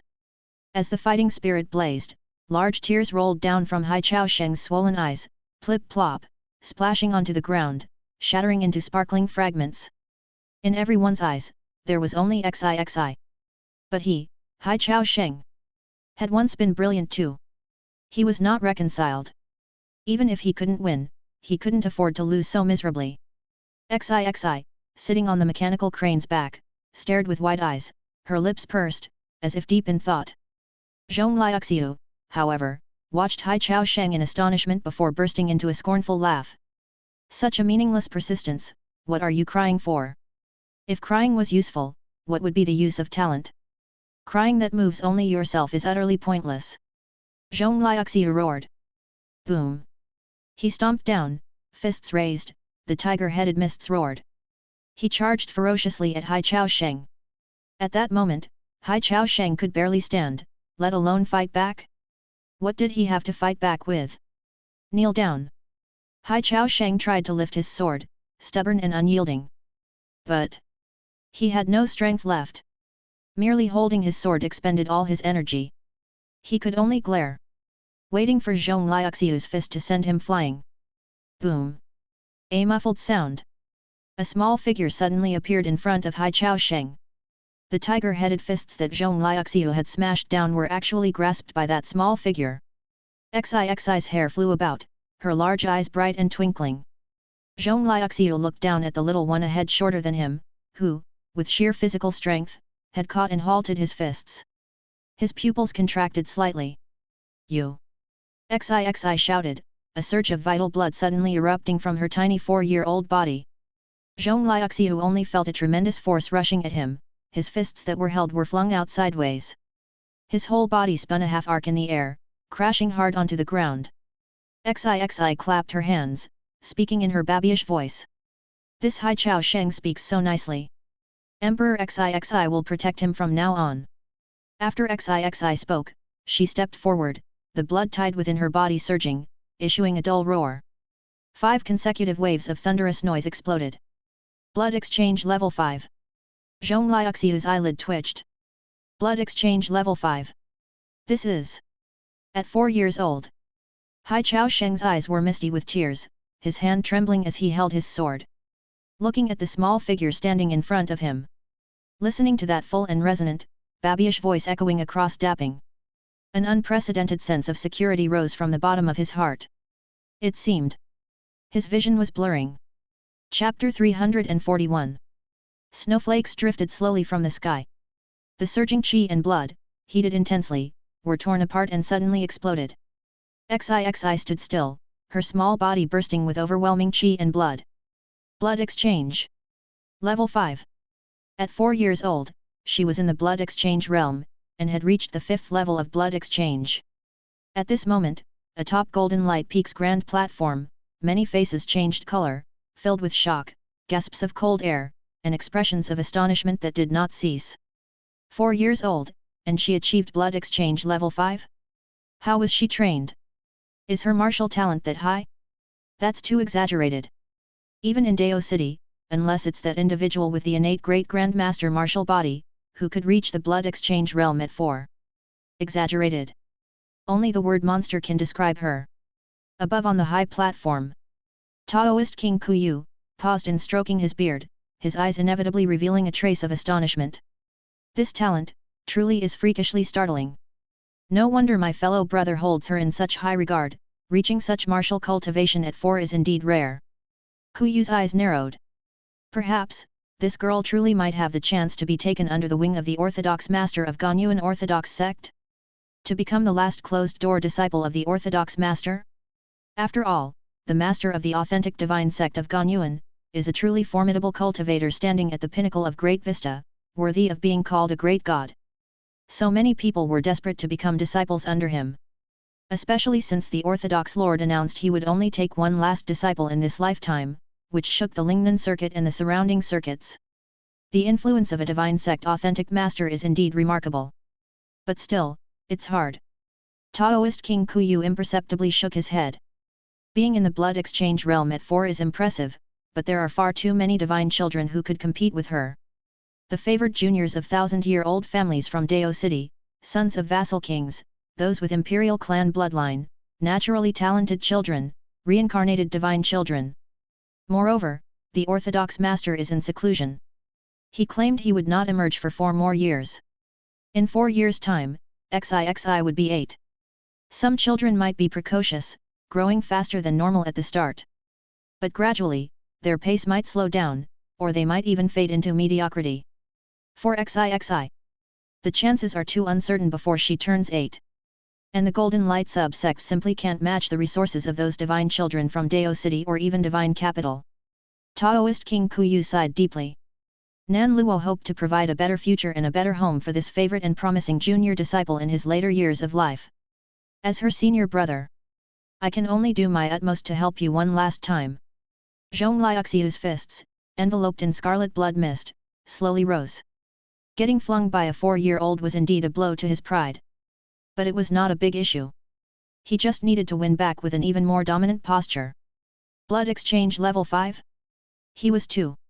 Moreover, he was a 7-year-old at Blood Exchange level 5. Boom! His body burst forth with a silent roar, as if 5 fierce tigers were roaring simultaneously. With one step, he twisted around, and the slate-paved ground beneath his feet immediately burst open with cracks, spreading like a radiative spider web. The immense recoil force instantly tore through the air, creating a sonic boom, like a streak of red light that swiftly charged towards XIXI. XIXI's eyes flickered excitedly. Ah, she hadn't had a good fight in a long time. XIXI would really enjoy this day. Her chubby hands vigorously slapped forward, a tremendous divinity howling forth from within her. Extreme grief wind fire subdue dragon third prince divinity. Accompanied by a 5 elders level method of nurturing nature. In fact, this method of nurturing nature is not high. Within the divine sect branch, there are even 4 imperials level methods of nurturing nature. But, the purpose of nurturing nature methods is to nurture divinity, paving the way for creating a divine foundation. If one pursues a higher rank cultivation method at this stage, it might lead to a bottleneck at the divine foundation stage. The method of nurturing nature that XIXI followed was matched with the method of divine likeness. Obtained from the Golden Temple, nurturing nature, divine foundation, void aspect, divine likeness. A single stream 5 elders rank package. This cost effectiveness is far superior than the sex methods. Golden prison fire glazed body. XIXI let out a milk-voiced roar, executing this signature absolute learning of Nan Luo and reaching the minor accomplishment level. And she was close to achieving major accomplishment. Her entire body transformed into a blaze of intense flames, like a brilliant streak of gold light, charging toward Zhong Liuxiu. Clash! The two simply collided directly. Striking each other. Slamming into each other. A large and a small figure, swiftly exchanging blows in the snowy plains of the grand platform. Zhong Liuxiu's mastery of martial arts was not low, having cultivated an inferior absolute martial art to major accomplishment. It was the entry technique to martial arts cultivation begun by his family. However, after reaching major accomplishment, trying to progress the absolute learning to a master level was extremely difficult. Even at 18, Zhong Liuxiu might not be able to push this absolute martial art from major accomplishment to the master realm. He would need to elevate his own martial cultivation to the Grand Master realm first. However, having an absolute martial art at major accomplishment as a foundation, reciprocating the comprehension of other superior martial arts, and making the blood and qi of the divine vein mutable, it becomes much easier. This was also the common cultivation approach of the juniors from families with a rich legacy.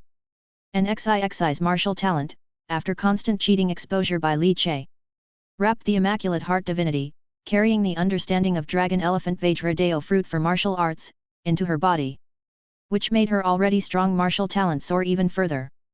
In just 1 year, she had managed to cultivate the Golden Inferno glazed body to a minor accomplishment near major accomplishment level. Although it couldn't compare to Zhong Liuxiu's major accomplishment absolute martial art, it didn't matter because XIXI also had the transformative realm level White Tiger Chaotic Wind Fist. Chapter 342. Indeed, the Kitty Cat Fist technique XIXI spoke of, under Li Che's cheating style power transfer, had reached the transformative realm level. Zhong Liuxiu felt an immense pressure, with a belly full of old complaints that he found hard to voice. Transformation realm. 4 years old, the hell with transcendental fist technique. Are you the reincarnation of some old monster?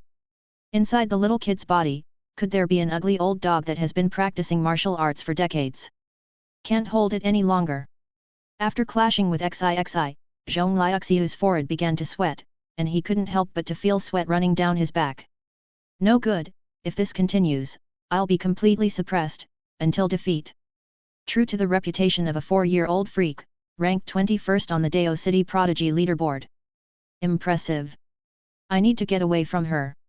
Zhong Liuxiu roared in rage, his arms suddenly ignited with tiger-headed red patterns. His punches came one after another, with 2 vibrant chi-blooded red tigers roaring and rushing out.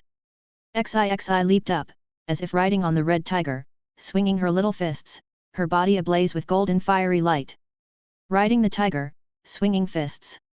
Emperor XIXI, at 4, roaringly battling the tiger.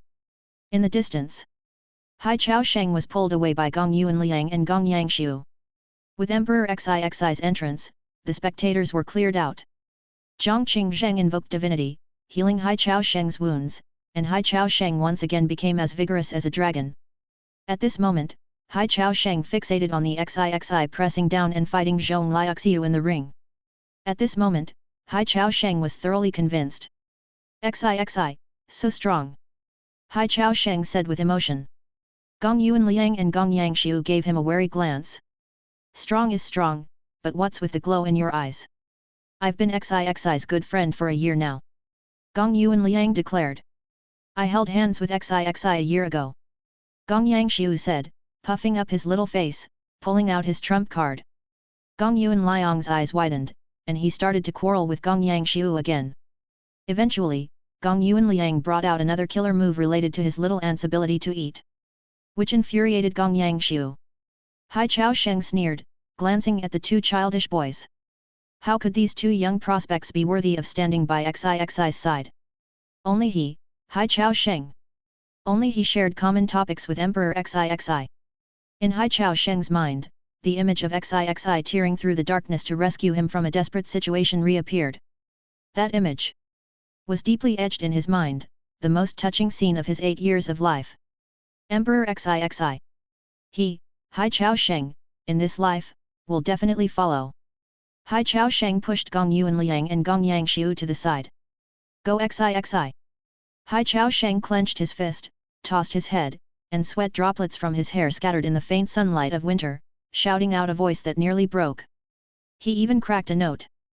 But that passion, that sincerity, that guttural cheer, completely disconcerted Gong Yuan Liang and Gong Yangshu, who were bickering. But they quickly recovered, and began to shout exuberantly. In the midwinter chill, the world was bone-piercing cold. A great snowstorm suddenly came. The world was dressed in silver, with remote cold mountains shrouded in white. Whoosh whoosh! The bone-chilling wind twirled and whipped up the snow-laden branches, swirling them around. On the official road flanked by dense forests, devoid of human presence, everything was covered by thick accumulated snow, stretching out a vast expanse of white. It was like a vast blank space in an ink-wash landscape painting. Suddenly, the snow exploded apart. A tall and stalwart shadow, like a mountain, leaped from the snow, stirring up mud and fluttering white snow. Li Che adjusted his conical hat, clad in a black robe, wearing the cute bull mask carved out of 8th order spirit wood. He landed on the snow, leaving no trace. Li Che had come through the earth using the earth escape talisman given by Nan Luo, breaking out of the ground right here. Nan Luo and Li Qingshan were not nearby. Nan Luo's hiring of Ox Demon and Horseface didn't require them to fight at close quarters, he needed Horseface's long-range sniping ability. And in Nan Luo's mind, a divine archer needed the protection of Ox Demon, a martial arts expert, to shoot arrows with full concentration. To prevent being ambushed. So, from the start, Nan Luo hired Ox Demon and Horseface as a pair, rather than just Horseface alone, or a single Ox Demon. Li Che knew this and wasn't concerned. Standing in the middle of the snowy field, underneath the cute bull mask, Li Che suddenly let out a laugh. However, the laugh sounded a bit chilling. Little Stinky Xi, a divine sect charmer, hey? At just 4, your charm is this big.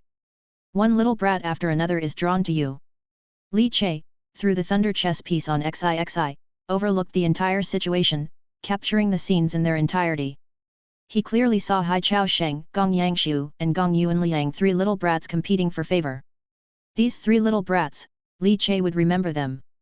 Keep a close eye on them. Twisting his neck, the devilish muscles on Li Che's back suddenly exploded, his chi blood forming concentric waves, surging in all directions. With a push from his feet, Li Che's figure shot out instantaneously, landing amid the dense woods, racing swiftly between the trees. Having found a position at last, Li Che settled down without a sound, causing no stir. Even the large tree, heavily laden with snow, did not drop a single flake. The fairy in the painting incarnation appeared, taking the form of Ox Demon, while his original form took on the guise of Horseface. With 2 fingers pinched together, he tore through the air, pulling out the immortal work barret, grasping it in hand. The fairy in the painting incarnation as Ox Demon stood by Li Che's side. Li Che closed his eyes, the Chess Saint Deo fruit pulsed vigorously, and then the light of the surrounding world dimmed. Only the radiant heaven and earth chessboard, centering on his position, expanded rapidly in all directions. Chapter 343. Hush! Between heaven and earth, a sudden wind whirls, and a heavy snow dances wildly. Everything within Li Che's perception became exceedingly clear. The carriage rumbles, the horses whinny. Wen Longshan was here. The flying snow swirls, and the cold wind rustles. The official roads were covered with a thick layer of frozen snow. The bone-chilling wind blasted fiercely, even the established roads were scarcely traveled. Even experienced merchants and escort agencies would not travel on such days. However, amidst the icy world, there was a troop tearing through the sky full of snow, galloping on their journey, their vigorous blood and chi clearing the way, tearing apart the snow curtains blown askew by the wind. The leading figure, dressed in black, with a side knife at his waist, mounted on a horse, approached through the snow. Carrying a neatly aligned black iron strong bow, which had frosted white in the blizzard. They were cautious and solemn, and in the middle, they protected a plain and common carriage. The thick curtains of the carriage drooped down, keeping out the chill. Atop the carriage sat a one-armed old coachman dressed in burlap, wearing a wide-brimmed hat. The wheel hubs creaked and crunched the frozen snow, carving out a slow-moving path. The carriage curtain was lifted. A 5-year-old child in luxurious clothes with a young face emerged. The boy was clad in splendor with an imposing aura between his brows, and if one looked closely, the pupils of his eyes were faintly purple. "Young prince, it's cold as ice out here, don't catch a chill." The one-armed coachman's empty sleeve swung in the wind as he glanced at the boy and spoke slowly. The youngster, however, did not mind and leisurely exited the carriage, sitting on the coachman's bench. The small figure looked out at the snowy sky and reached out to pluck a snowflake. "Old driver, are we close to Golden Light Prefecture City?" the boy asked. His voice was tender, yet mature for his age. The one-armed old man smiled. "We're close. Suhuili should have been informed of the young prince's arrival and probably has sent someone from the Yunzhou Divine Guards camp, led by the Divine Archer Colonel, to escort us. The one-armed old man spoke softly. It seems a bit slow. They have not yet arrived. A bit slack indeed, but they aren't the prince's personal troops, so it's normal to be slack. The boy nodded, his purple pupils reflecting the white snow of the world around him, looking radiant.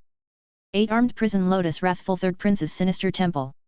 The 4 royal mysterious temples, my father once explored one when he was younger.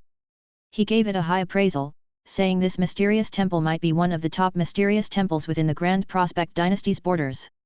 Father has been arranging for it since I was born. I hope this mysterious temple doesn't disappoint me. The 5-year-old boy, his fancy clothes fluttering, his eyes shining like purple lightning, spoke indifferently. Yet the one-armed old man smiled. Don't worry. The appraisal given by the prince can't be wrong. The prince has paved the way for the young prince for so long. With temple god resonance, the young prince will definitely come out on top, although we've heard that this time, from Lingnan Taoist city, the Qianyuan divine sect has sent a divine child and an upper-class spiritual child, and here in Golden Light Prefecture, there's also a divine child born with 100 feet of purple aura. But, for the young prince, the one-armed charioteer had not finished speaking. A childish voice then echoed between heaven and earth. They are all trash. The charioteer was startled, then burst into a big laugh. Truly the offspring of the old prince, possessing a bit of the old prince's vigor. Among the 11 Taoist cities of the Grand Prospect dynasty, Lingnan Taoist city is ranked in the middle to lower tier, and the divine children they produce, to the young prince, indeed, they are no different from trash. A smile curved at the corners of the youth's lips. I hear that divine child taken in by the Golden Light sub-sect is only 4 years old? Apparently, her talent is exceptional, her martial prowess outstanding, and she has reached the blood exchange realm at 4, becoming Nan Luo's direct disciple. The youth stood with his hands behind his back, standing in the snowstorm. Nan Luo's disciple, hey. A blood exchange at 4, not bad, I can barely grant her the future qualification to be one of my concubines. As his words ended, the youth opened his arms. From within his chest, a grand air, as if to fill the heavens, began to surge. I must obtain the legacy of the 8-armed prison lotus wrathful third prince. Boom! The wheels turned, crushing the wind and snow. In the vast white world of ice and snow, it was like a thrown spear, hunting wild beasts, a black long spears. The demon blood treasure horse galloped speedily, shattering the wind and snow. Hot blood rolled up from the person riding the steed and the horse itself. Wen Longshan, dressed in a colonel's uniform and carrying a red longbow, was imposing. With a squeeze of his legs, the demon blood treasure horse, flowing with the blood of a demonic creature, let out a fierce neigh, its 4 hooves lifted high, and countless flakes of snow exploded into the air. Wen Longshan's brows furrowed. Beside him were several members of the guard squad, dressed in armor and riding treasure horses. Colonel Wen, what's the matter? A deputy general reined in his horse, stopping it as he asked in confusion. Wen Longshan raised his hand and took an arrow from the quiver on his back. Only to see, the arrow was trembling incessantly. My arrow is trembling. There's an ambush. Wen Longshan said gravely. The deputy general was startled, then laughed. Colonel, aren't you being too cautious? Our departure from the city to welcome the young prince was a covert action, who would lay an ambush in advance?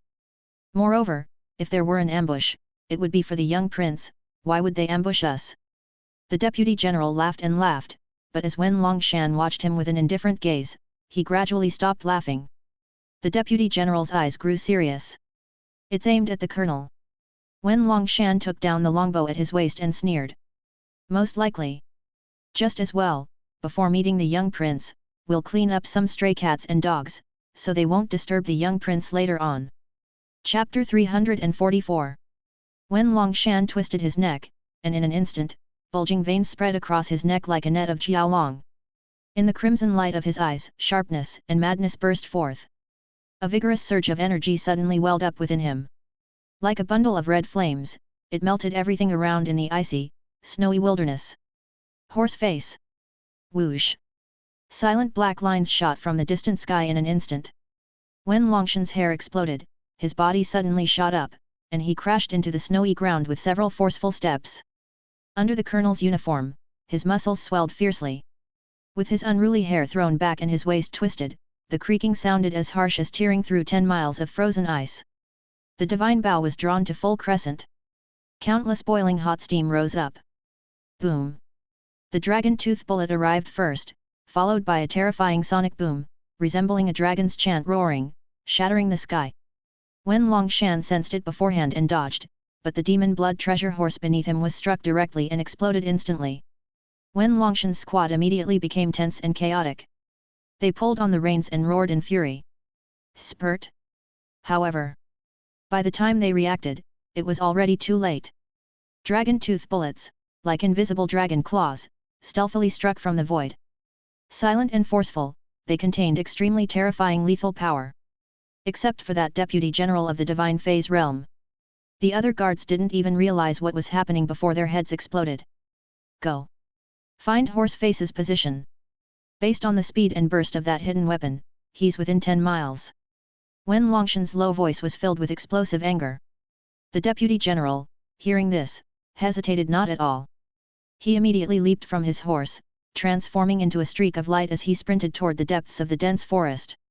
Wen Longshan drew the longbow to full crescent, his vital energy threading like silk into the bow, while the arrow seemingly screamed. Horseface wants to kill him. Horseface dares to try and kill him. No. Wen Longshan's eyes narrowed. By himself, Horseface couldn't possibly or confidently attempt to kill him. Horseface had accomplices. Or rather, someone had hired Horseface to kill him. In an instant, in the span of a flash, Wen Longshan understood the reason. Who is it? Come out! Wen Longshan roared, the bowstring trembling as the arrow leapt out like a raging beast. Hiss! The air suddenly erupted with white waves, like thunder tearing through the human world. Sizzle sizzle sizzle! However, a terrifying hammer shadow smashed down explosively. The entire snowy field seemed to shake, and the dense, accumulated snow was suddenly thrown into the air by the impact. Ram's Horn Sky Shatterer! Li Qingshan! You cur! Wen Longshan's eyes narrowed, countless red flames burning up, his arms seeming to ignite with terrifying flames. He drew the bow, bent it, and fired an arrow. Feathers ignited with crimson flames, resembling a red Jiao dragon spanning the heavens and earth. Wen Longshan, you deceitful and shameless scum, trying to kill me when I'm at a breakthrough. Why shouldn't I dare to kill you? In the dense forest, a figure fiercely swung the ramhorn hammer, dense arcs of lightning interweaving between heaven and earth. The shock clashed with the crimson flowing arrow. Explosions continuously erupted. Puh! A muffled grunt, the deputy general in the initial realm of divine minister suddenly spurted blood backward, his spine dragging out a deep gully in the snow. Then a sharp golden light sword shadow, accompanied by a world-shattering collapse, bore through. It pierced the deputy general's skull, nailing him to the snowy ground. Crimson blood instantly diffused, staining the pristine white snow a bright red. The gilded longsword still trembled slightly. Mystic thunder golden light killing sword. Nan Luo. Wen Longshan narrowed his eyes, his body aglow with red firelight, and said in a deep voice. One in front and one behind. Two figures slowly emerged, severing both his paths of advance and retreat. There was also a sinister divine archer, hiding in the shadows, aiming at him, ever ready to unleash a terrifying dragon's chant thunder strike. It was truly a net of heaven and earth. The tense expression on Wen Longshan's face suddenly vanished. He chuckled softly. Nan Luo, you old fox, couldn't restrain yourself, deciding to take the initiative, wanting to kill me. Wen Longshan grasped the divine bow and laughed. Nan Luo, wearing a white fox mask, his white hair fluttering amid the snow. A gentle sigh. Indeed. Li Qingshan wearing a black cat mask, narrowed his eyes and suddenly looked up. But then, suddenly above the dome of the sky, a terrifying white wave tore through. That was Prefect Su Huili. Li Qingshan furrowed his brows. The mantis stalks the cicada, unaware of the aureole behind? Li Qingshan looked toward Nan Luo, sect master, it seems your intel was already known. Or rather, while you planned against others, they also strategized against you. Su Huili. This direct disciple of King Pinglu and Ji Moli, although the youngest disciple, the mere name of Ji Moli's disciple was enough to instill a sense of retreat and terror. Li Qingshan, if things go south, look for a chance to escape. I'll go and meet with our Golden Light Prefecture Master. Meet this, little disciple of the King of Quelling Chaos. Under the white fox mask, pitch-black pupils suddenly ignited with flames of gold. A step tapped down. The figure of the white fox, instantly accompanied by a rippling, rapidly expanding turbulent air wave, shot into the clouds. Above the heavens, clothed in armor, carrying a broad blade long sword, Suhweli in martial attire, nowhere near the usual scholarly elegance of the city lord's mansion. Slowly taking off the broad blade long sword carried on his back, Suhweli sneered at Nan Luo. Chapter 345. He slowly raised his hand. A bloody head, he gripped in his hand. Southern Sect Master, next time do not plant undercover agents in the homes of Imperial Court officials, it creates a bad reaction, affecting the harmony between the Imperial Court and Divine Sect. Moreover, since you have come, you might as well stay. I am very curious, why did my teacher specially summon me to watch over you? What secret do you hold? Or perhaps, Southern Sect Master, do you know some secret of my teacher's? As his words ended, Suhweli's presence suddenly became overbearing, and he flung the severed head away. Then the long knife trembled, and in an instant, the sky was swept with blades. The strong and terrifying primordial spirit power, like dark clouds that blot out the sun, suddenly enveloped and oppressed Nan Luo. Primordial spirit. The golden flames in Nan Luo's pupils leaped fiercely. Suhweli had indeed cultivated the primordial spirit. But he, Nan Luo, also possessed the golden prison fire glaze. Transformation realm. True intent of the Zhu Shuet. Domain. Nan Luo's arms suddenly flung open, and at once, it was as if a golden deity had appeared in the heavens above, transforming into a brilliant golden flame, colliding with Suhweli's long knife. The golden sword clashed with the overbearing blade in the sky. Steel struck steel. Sparks flew. In the midst of the snowfield, Wen Longshan gripped his longbow, his gaze sharp and cold. He looked towards the distant Li Qingshan. He did not care about Li Qingshan. His killing intent was aimed more at that horseface hiding in the shadows. He wanted to kill Horseface.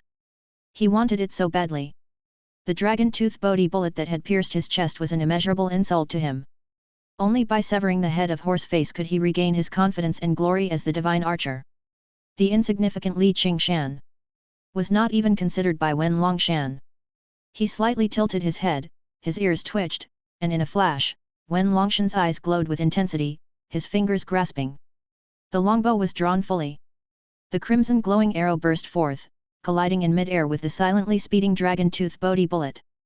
An intense burst of flames erupted. The shockwave howled and fiercely swirled. Wearing a cat-faced mask, Li Qingshan dragged the ramhorn sky-breaking hammer, sweeping through like a net of thunder, charging forth to strike. However, Li Qingshan's expression quickly changed. Because from within the dense forest, the whistling of divine army crossbow bolts came hurtling towards him. The fearful piercing force disrupted the air, causing Li Qingshan's hammer, initially aimed at Wen Longshan, to abruptly change direction. He smashed it towards the massive divine army crossbow arrow. The incoming crossbow arrow's head was hammered into the snowy ground, creating a huge snow crater. Two figures suddenly appeared mid-air, their powerful divine general forms taking shape. Both dressed in armor, they were the divine generals. Two great divine generals of the Divine Guard Army. Under his cat-faced mask, Li Qingshan drew a sharp breath. Were the opponents too well prepared? This was a counter-calculated move. On the other side, Wen Longshan merely ignored Li Qingshan. Two generals in the late God phase stage of the Divine Guard Army were enough to deal with Li Qingshan, who had just broken through. His target was only Horseface. With a sway of his body, he stomped the ground heavily, and the surging snow waves rose up like curtains several meters high before scattering down incessantly. Taking advantage of this hazy interruption, Wen Longshan moved without a trace into the dense forest. The dense forest was the domain of the divine archer. When the position of a divine archer is revealed, it means that the divine archer is not far from death. Wen Longshan sped through the snowy forest like a red dragon. Horseface! I've found you! Chapter 346. Golden Light Peak, Dapping. The heavy snow fell swiftly, swirling between heaven and earth. Suddenly, the whistling blood qi exploded into a dense fog of snow. Zhong Liuxiu's figure was violently ejected, his blood-red tigers, wrought from his own blood, were being pounded while ridden by XIXI, beaten until they dissipated. This made Zhong Liuxiu, who came from Dao City and considered himself superior to the Mansion City prodigies, look extremely unsightly. The dissatisfaction in his heart surged up layer by layer. This little girl. He must properly teach this little girl a lesson. A fierce light surged in Zhong Liuxiu's eyes. He came from one of the 1,000-year-old families of Dao City, the Zhong family, nurtured since childhood with top-notch resources. Now, at only 7 years old, he had mastered a Ju Shui boxing technique to major accomplishment. How could he possibly be suppressed by a little girl? However, amidst the anger in Zhong Liuxiu's heart, there was also shock. 4 years old, she was definitely a monster. But a monster is still a monster, and he couldn't lose. He came bearing the glory of Dao City. Zhong Liuxiu's hair fluttered, his eyes flickering with light, since he couldn't overpower this girl with brute strength. Then he would switch strategies. Combat wasn't just about personal strength, but also about brains. Zhong Liuxiu took a step, his eyes gleaming. Since that's the case, he would win using a divine weapon. During his previous battle with Hai Chao Sheng, he disdained using a divine weapon because he thought he could easily win over Hai Chao Sheng unarmed. As it turned out, that was indeed the case, but this prodigy from Golden Light Prefecture was different. He had to bring out his divine weapon. With a clench of his 5 fingers, a long spear immediately appeared in his hands. A 7-elemental divine weapon. The daunting presence unique to a 7-elemental divine weapon spread out. Although Zhong Liuxiu was temporarily unable to activate the 7-elemental divine weapon's power and unleash its might, but, just by relying on the oppressive aura of the divine weapon's rank, he could already take the advantage. Zhong Liuxiu dragged the 7 elements long spear, beginning to dash wildly, then stomped down heavily, the spear striking out like a fierce tiger. The 7 elemental divine weapon's long spear gleamed with a red radiance that flickered and bloomed. At the same time, Zhong Liuxiu shook his other arm, drawing out 2 more divine weapons from the Qunkan jade. They were 2 curved blades spinning in the air. Zhong Liuxiu's lips curled up, using a divine weapon to overpower others. He refused to believe that this divine child from the Mansion City, based on the foundation of divine weapons, could win over a genius from a 1,000-year-old family like him. On the edge of Dapping. Apart from Zhong Liuxiu, there were 2 other divine children who came from Dao City. One was a little fatty who loved to eat, brought by Taoist King Kuyu. He was now grabbing a sack of buns, digging one out after another and stuffing them into his mouth. The rich aroma of meat buns filled the area, causing many spirit children who came from Dao City to move away with dislike on their faces. The other divine child, a girl, however, did not disdain the little fatty and wore a gentle smile on her face. Uni, sister, Zhong Liuxiu is done for. The little fatty stuffed a bun in his mouth, his cheeks puffed up, as he mumbled indistinctly. Oh? Why do you say that, brother Zhou Peng? The little girl, serene and cute, though only 6 years old, already showed an exceptionally stunning beauty. The little fatty chuckled, Li Nuangzai is best at playing with mechanisms, not close-quarter combat. She has a second master named Bull Demon, who turned Golden Light Prefecture City upside down, specializing in using mechanisms and hidden weapons. If Zhong Liuxiu had honestly used martial arts and divinity to contend, perhaps Li Nuangzai wouldn't engage in foul play with hidden weapons. But Zhong Liuxiu is actually planning to use the quantity and rank of divine weapons to oppress others, then he's done for. The little fatty shook his head non-stop, laughing heartily. The divine child girl named Yuni paused momentarily, her delicate features akin to a masterpiece of the goddess Nuwa's partiality. Mechanisms. Hidden weapons. Yuni blinked with her long lashes and eyes that looked like they contained the Milky Way. It sounded quite formidable. Yuni turned her head back to Dapping. Looking at the little girl XIXI, who was even younger than herself, her eyes slightly brightened. XIXI shattered the 2 blood-red tigers. She then felt an immensely strong divine weapon aura as the long spear lashed towards her, as if tearing the air apart. Even though Zhong Liuxiu was unable to activate the power of the 7-elemental divine weapon, its rank alone posed a great threat. XIXI, unfazed, her eyes shone even brighter and more splendid. She slapped the golden hoop on her neck and it whistled out, caught in her hand, and she hurled it at Zhong Liuxiu's 7-elemental divine weapon. A 7-elemental divine weapon. The Qianyuan Diamond Circle. Clang. The two 7-elemental divine weapons collided. The intense sound waves spread, and XIXI, agile, flipped in the air and landed in the snow. She started running at high speed with her short legs. Whoosh whoosh. Two sounds of cutting through the air echoed as Zhong Liuxiu performed a sealing technique with his fingers, controlling the two rapidly spinning blades, swiftly slashing at XIXI. Hidden weapons. You were the first to use hidden weapons. XIXI's eyes suddenly lit up. It wasn't XIXI who disregarded martial virtues first. Big crane. XIXI yelled excitedly.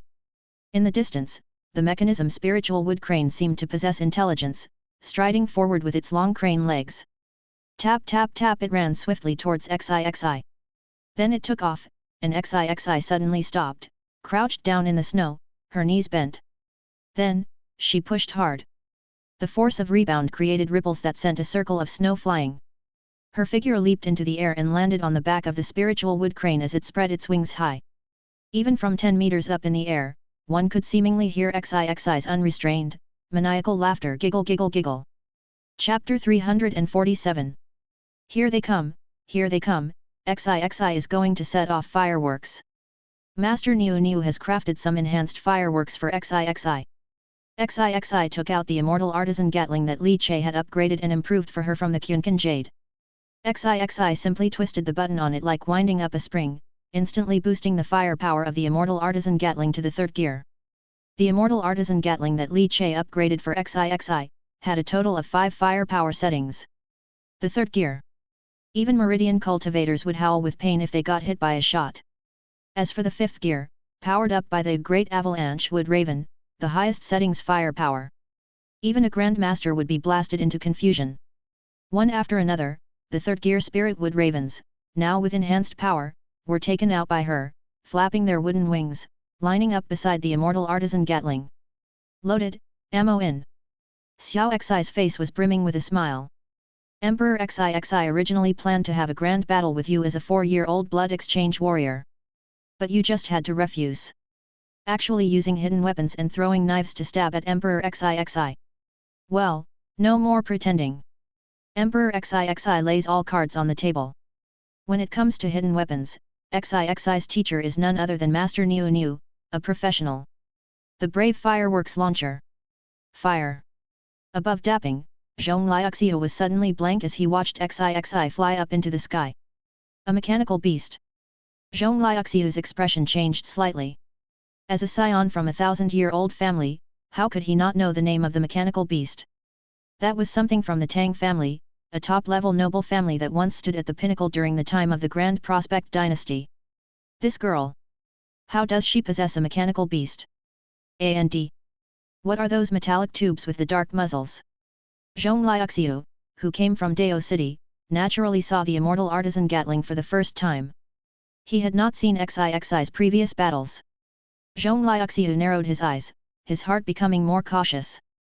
He manipulated 2 flying knives with his mind as if they were extensions of his arms, rapidly shooting them towards XIXI, who was sitting on a Lingmyo crane circling at 10 meters high in the sky. However, the knives only climbed about 7 or 8 meters before they began to lose momentum. Zhong Liuxiu's brow furrowed. Then he saw XIXI aiming the contraption bound by 6 metal tubes at him. When the first burst of golden flames blossomed like a resplendent lotus at the mouth of the gun, Zhong Liuxiu felt a sudden chill envelop his entire body. Bang, bang, bang. The ground of Dapping below him exploded. The accumulated snow shot up like soaring pillars, climbing high before cascading down. Zhong Liuxiu rolled and scrambled across Dapping, narrowly avoiding the first round of gunfire. Yet, this was only the beginning of the nightmare. Zhong Liuxiu felt as if his blood had frozen. Sensing the deep pits blasted open in the ground. If he got hit by one, he would die, wouldn't he? Zhong Liuxiu finally realized he had made a grave mistake, and that was to engage XIXI in a weapon confrontation. Not to mention XIXI held a 7-elemental divine weapon. She also had this eerie and terrifying contraption. How do you even fight that? This 4-year-old little girl, she's definitely hacking. Bang bang bang bang bang bang. Ha ha ha. XIXI sat on the back of the Spirit Wood Raven, continuously firing at Zhong Liuxiu below. Golden light flowed like thousands of golden needles spewing out from the muzzle of the gun, blasting towards the extremely embarrassed Zhong Liaoxiu. Zhong Liaoxiu ran for almost 2 breaths before he couldn't dodge any more. He summoned an armor from the 8 extremes, wrapping himself tightly. As the first wood raven hit him, exploding thunderously and creating an impact wave and terrifying force of collision that nearly broke Zhong Liaoxiu's bones and muscles. Zhong Liaoxiu couldn't even shout for help. All that was left were his unceasing screams. Ah! Bang bang bang bang! The screaming was quickly drowned out by the roaring explosions, with black smoke mixed with gunpowder rising and swirling upward while golden light flashed explosively within. It was like fireworks twinkling in the night sky. XI, mounted on the spirit wood crane circling 10 meters in the air, achieved an unobstructed and comprehensive aerial attack on the land. All of Dapping fell into a silence as still as death. At the edge of Dapping, the divine child and spirit child who had come from Dao City were stupefied, mouths slightly agape, as they witnessed the once peerless Zhong Liaoxiu, looking as wretched as a dog that's lost its home. They couldn't imagine the terrifying torment that Zhong Liaoxiu's heart was undergoing. If Shangguan Qinglei had not already passed away, at this moment, Shangguan Qinglei would surely have felt a soul-shaking resonance of horror. Li Nuangzai. She's a mad woman. Little fatty Zhou Peng, holding a bun, had forgotten to take a bite. His chubby face couldn't help but shudder. So scary, so violent. Next to him, Yuni with her nimble large eyes, was full of reflected fireworks. She straightforwardly ignored that this beautiful fireworks display was built on the pain of Zhong Liaoxiu. She couldn't help but express her admiration. So beautiful. That girl. So cool, I really like her. Yuni's voice was soft, extremely gentle. Listening to her, little fatty Zhou Peng felt his heart nearly melting. However, he quickly realized something was off. Yuni, who do you like? Above the stands, Taoist King Kuyu could hardly stop himself from plucking at his own beard. What in the world is this? A Tang family mechanism. So terrifying. Kuyu couldn't help but mutter to himself. He naturally had his own breadth of knowledge. Mechanical beast, wood ravens, these were all things researched and developed by the Tang family, but not something just anyone could manipulate and use. Sensing the Zhong Liaoxiu who was being bombed, hiding under the divine armor and crying miserably, and looking again at the little girl mounted on the spirit wood crane mechanism beast, soaring high with spread wings, continuously bombarding the ground. Chapter 348. Wang Kuyu suddenly had a strange feeling. Could it be a loss for Lord Zhengzong not to accept this oddity? Would it be Lord Zhengzong's loss? Li Che slowly dissipated his observation of Xixi's condition within the heaven and earth chessboard. The image faded away like smoke. In fact, the battle had essentially lost all suspense the moment Xixi took out the immortal artisan Gatling that had been modified for her use by Li Che. The prodigy from Dao City's noble families, Zhong Liaoxiu, was indeed impressive.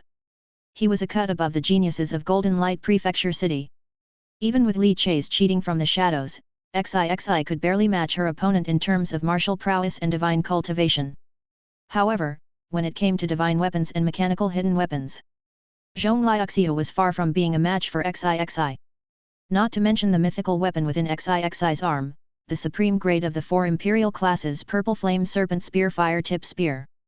Just the spiritual wooden ravens alone, capable of 5 levels of firepower and made by Li Che using fairy in the painting Dao fruit for Xixi, with 3,000 different firepower designs. Zhong Liaoxiu stood no chance at all. Unless Zhong Liaoxiu completed the transformation of his divine veins qi and blood and stepped into the Grandmaster realm. Otherwise, there would only be one path left for him to be reduced to tears by Xixi. His focus recollected.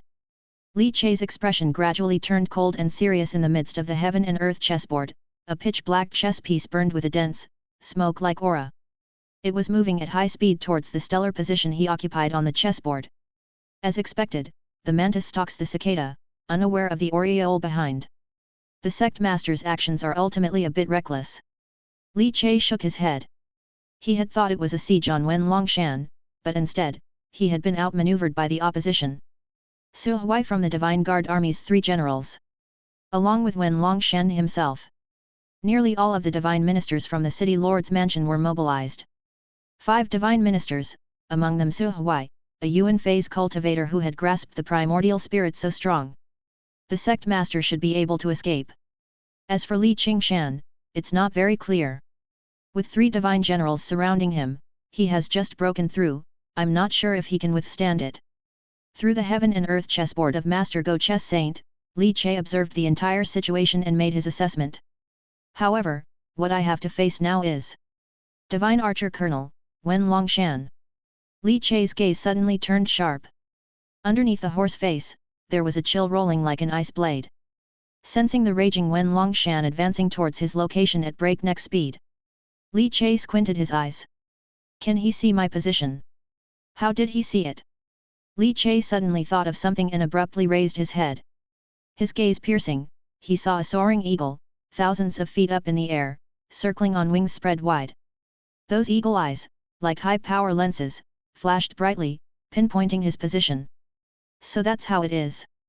Li Che smiled. He stood up, his chi and blood roaring. In the brown Yuan palace where divinity surged, the prepared immaculate heart-drawing paper suddenly flew up. Divine ink splashed out, and then, one after another, wood spirit crane mechanical beasts flew out of the drawing paper, wings flapping. Li Che snapped his fingers. Go! In an instant, about 16 wood spirit crane mechanical beasts soared upward, flapping their wings, heading for the high-flying eagle above. Eagle eye networking, hey?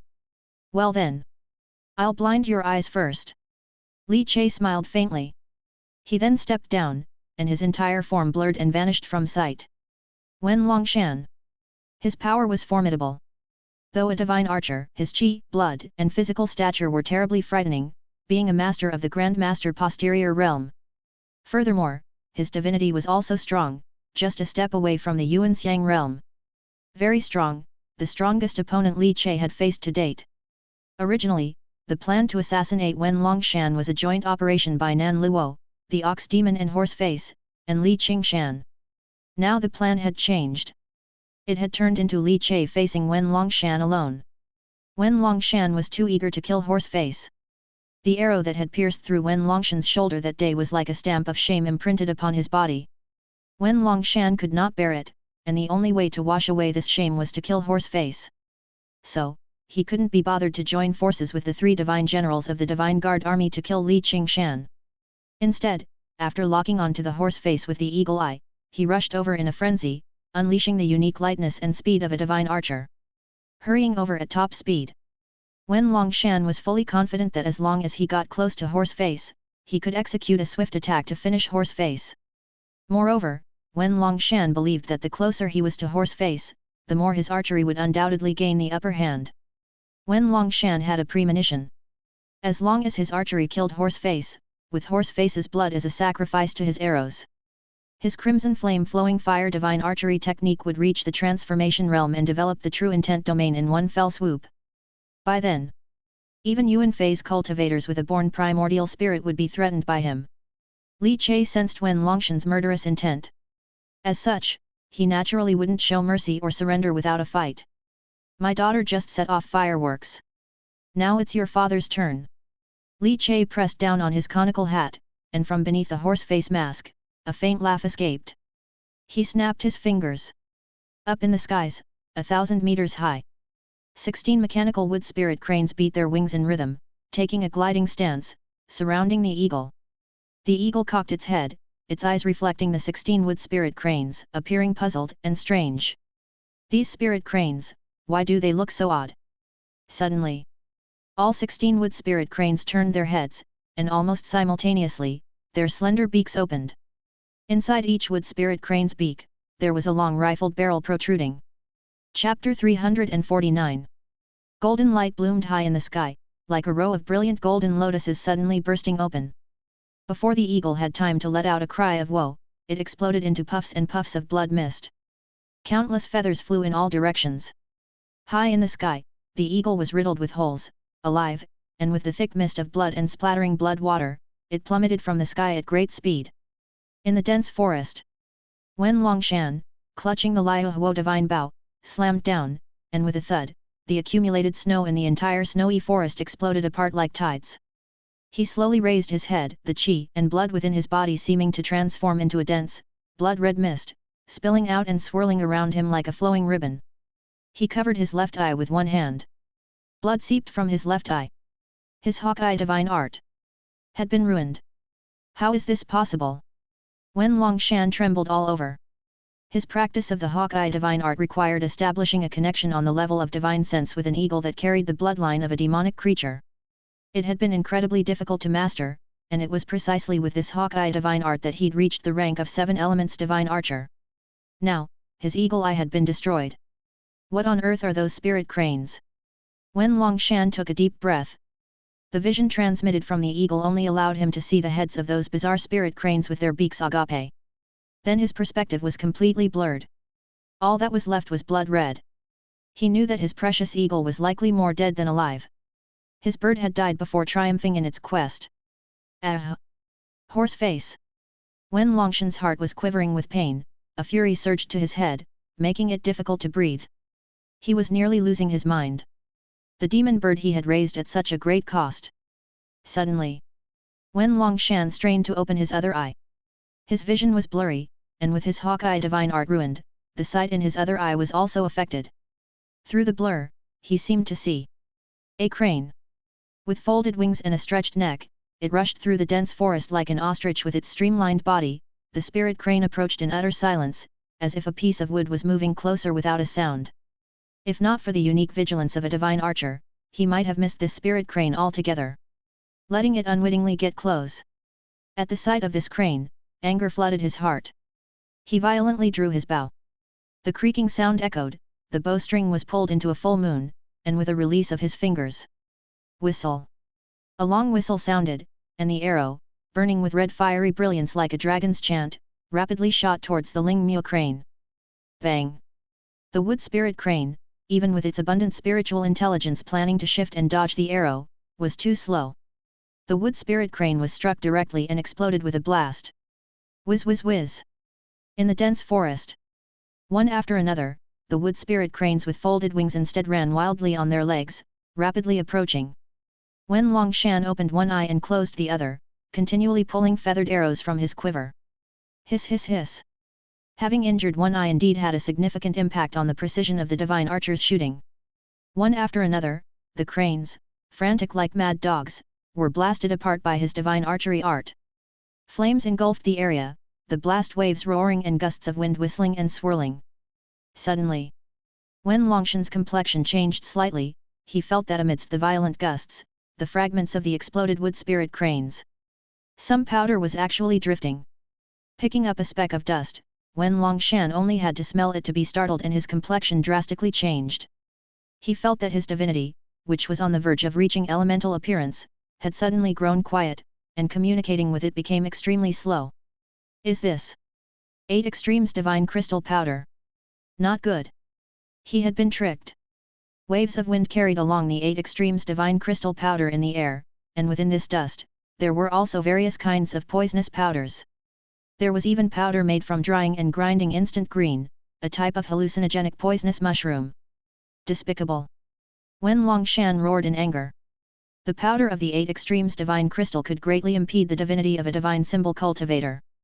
His hair whipped about, his body suddenly bulged, veins throbbing like jiao dragons, and his skin turned reddish from being stretched taut with blood and qi.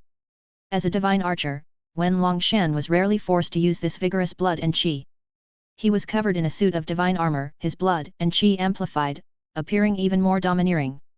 He wanted to disperse the divine crystal powder and toxic dust clinging to his body. To awaken the quietened divinity once more. His divinity was restricted. Now, he could only utilize his martial cultivation of the Grandmaster posterior realm. For any divine symbol cultivator, this was an utterly terrifying situation. He regretted it. He should have worked with the 3 generals of the Divine Guard army to kill Li Qingshan first, before dealing with Ox Demon and Horseface together. That would have been the most foolproof plan. He never imagined that Horseface could also be so cunning. No. It's not Horseface. It's the Bull Demon. Wen Longshan let out a long howl, forcefully exhaling true qi, creating a tidal wave in the snow. With a fierce slap, he repeatedly drew his bow and fired arrows, relying solely on his robust blood and qi. Powerful true qi clung to the arrows, burst shooting incessantly, wildly bombing in all directions. Frustration, anger, pain. All sorts of emotions surged into his heart. Without even catching a glimpse of Horseface and the bull demon, Wen Longshan's state of mind had already become unsettled to the point of near explosion. Blood and qi, true qi, divine sense. Wen Longshan sparingly deployed his own strength, blending it all into the arrows and unleashing them with the intention of using the resultant blasting wind to disperse the divine crystal powder and the poison. The bull demon and Horseface still did not appear. Where are they? Come out! Wen Longshan's left eye dripped with blood, tightly shut, while his right eye struggled to open but was filled with killing intent and fury. The domineering blood and qi of the Grand Master posterior realm continued to sweep across, ploughing the snow-covered ground into smiles and crevices. Chapter 350. Suddenly, Wen Longshan's lone eye flashed brightly, his body leaned forward, looking toward a position 100 yards into the dense forest. There! He heard a sound like the burst of an arrow. Horseface! Wen Longshan's heart surged with joy, finally finding his target. His body suddenly charged forward like a tiger descending the mountain, his powerful qi blood sweeping like smoke from a wolf. Thud! A dragon-tooth Bodhi bullet shot out, striking Wen Longshan's chest. His 8 extremes divine armored armor instantly emitted a grating, teeth-clenching friction sound. Wen Longshan absorbed the hit from the dragon-tooth Bodhi sniper. Far from feeling disheartened or angry, his eyes shone with excitement and ferocity. Found it! Finally, damn, found it! Wen Longshan stomped down with his flowing cloud boots, the branches exploded, his body shot out, repeatedly leaping and pushing off several branches. He finally saw a figure hiding behind a thick trunk. That figure was clutching a strange long barrel, wearing a bamboo hat, with a horseface mask covering the face. Horseface! Wen Longshan rejoiced. The next moment, uncountable qi blood surged explosively among the muscles on his back, his form stretched past a bloody afterimage. Like a soaring eagle diving down to hunt. The qi blood and cultivation of a Grand Master posterior realm were unmistakably displayed. In just a breath, he caught up to the frantically retreating Horseface. Ha ha ha ha ha! Horseface! Hand over your life! Wen Longshan, showing no mercy, fiercely drew the long blade from his waist, savagely chopping down. The blade light was like a dragon, resembling a cascading silver waterfall. It sliced through Horseface's bamboo hat. It sliced through Horseface's mask. It sliced through Horseface's calm gaze. Not a drop of blood. It was a fake. This Horseface was a fake. After all, he never encountered the real Horseface. Wen Longshan's blood ran cold in an instant, his heart chilling. Fuck! This trick! He had fallen for it again. In the midst of Wen Longshan's abruptly halting laughter, Horseface exploded into a thick black ink mist, swept away by the whirlwind of Wen Longshan's qi blood. In Wen Longshan's eyes stood a Guanyin, merciful and compassionate, forming a sacred gesture. Equivalent to 300 void aspect divinity chess pieces, the great avalanche Guanyin lotus bullet. Bang! The compassionate Guanyin's wood-carving face instantly swelled, cracked, countless golden lights burst forth, swiftly swallowing Wen Longshan's pupils and vision. Terrible explosions, accompanied by earth-shattering destructive shockwaves, surged and rolled. A 10-meter-high mushroom cloud of smoke slowly rose. Countless flames swirled, then like debris fireballs falling from a volcanic eruption. Whiz! From within the exploding mushroom cloud, a figure, wrapped in scorching heat and hissing sounds, shot out like a cannonball. It slammed hard against the trunk of a large tree, slowly sliding down, collapsing weakly to the ground. Wen Longshan's skin was shredded, his body blurred with not a single inch of intact flesh. He coughed up blood in great gasps, his qi blood nearly dry, his essence, qi, and spirit declined to an extreme. The 8 extremes divine armored armor he wore remained intact, but unable to withstand the high temperature burst at the moment of explosion, under the shockwave and burning heat of the small mushroom cloud. He was nearly dissolved by his own flesh and blood. Was this a scheme? Wen Longshan was desperate.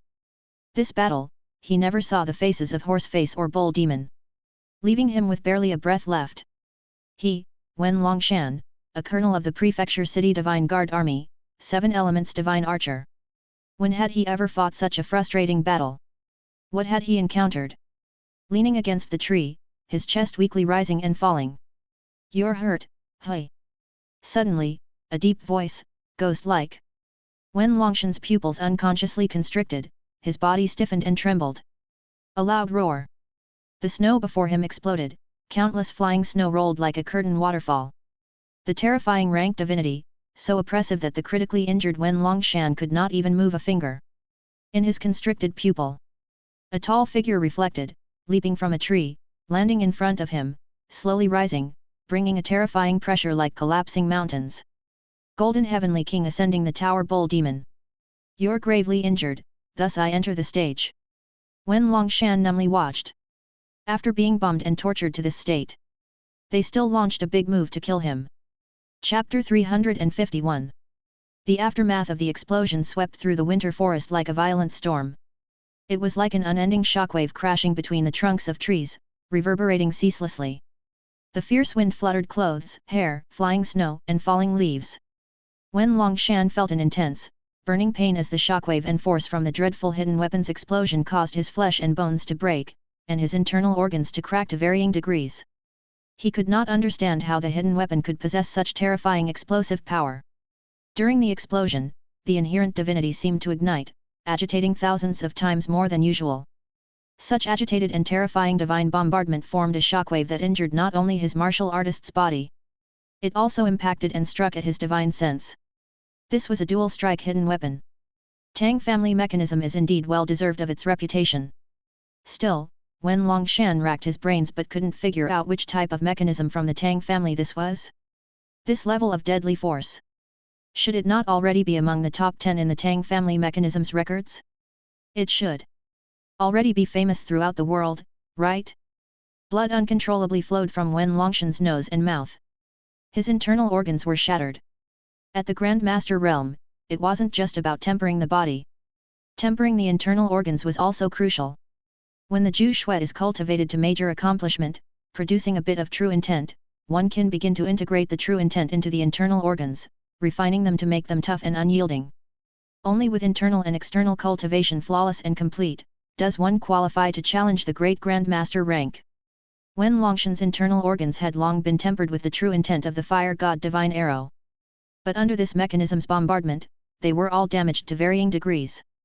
Wen Longshan knew he was not going to survive. Especially this Bull Demon, excessively stable. Feeling the utterly terrifying outpouring from the Bull Demon, which almost froze his soul and rendered his divinity utterly immobile, was an oppressive force of a temple god rank. That is, the divinity of a temple god from atop the Golden Light Peak in the Divine Sect, suspected from within the Golden Temple 7 Treasures Relic Ruyi Golden Tower. Wen Longshan forced a wry smile. A piece of lonely snow landed on his scorched, disheveled, and blackened face, bringing a rush of coldness. Wen Longshan actually felt the cold.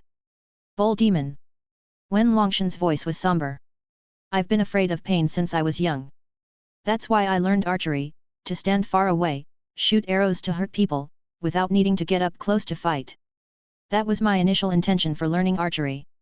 Wen Longshan's lips uncontrollably quivered as he slowly lifted his head.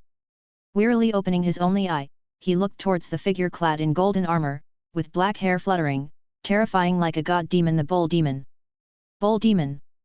Be gentle! Li Che, wearing the Bull Demon mask, didn't utter a single unnecessary word. With a clutch of his hand, the Flood Dragon Bone Wind Thunder halberd immediately fell into his grasp, the halberd quivering. It swept across abruptly. Pfft! Wen Longshan, who was suffering through intense pain in his head, suddenly soared into the skies, his face still twisted in extreme agony. Don't worry. I'll be quick. With a sudden swing, he flung off the blood from the Flood Dragon Bone Wind Thunder halberd and stored it in the Kyunkan space. Under the Bull Demon mask, the vertical eye on his forehead abruptly opened. Divine skills. Star-plucking pupil.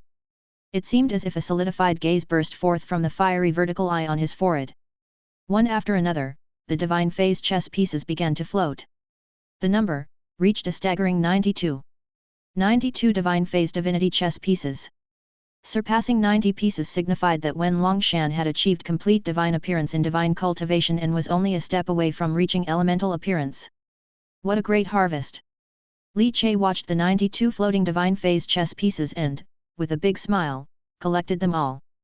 After the prototype of divine power's 1,000 analyzing hands evolved into star plucking, he could now collect the divinity chess pieces from the deceased's body without even having to ascend the tower.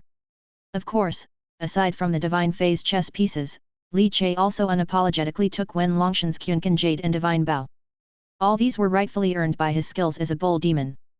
Snowflakes flew wildly, and the cold wind was as sharp as a knife. The carriage raced rapidly on the snow-covered official road. The horses neighed. Several fine horses swiftly surrounded and raced past the carriage, their black-clothed cultivators looking exceedingly solemn. Boom! Suddenly, there was a deafening explosion in the distance. Even though they were far away, the spreading divine fluctuations shocked the demon-blooded horses of the carriage. The one-armed charioteer furrowed his brows and looked in the direction from which the divine shockwave originated. The curtain of the carriage was lifted. Young prince seemed to sense something too and walked out, puzzled. "Grandfather Dufu, has something happened?" the young prince asked, frowning. Xue Dufu, pulling on the reins with his single arm, displayed a serious expression on his weathered, rugged face. As a protector of the young prince, Xue Dufu did not wish for any unexpected incidents to occur.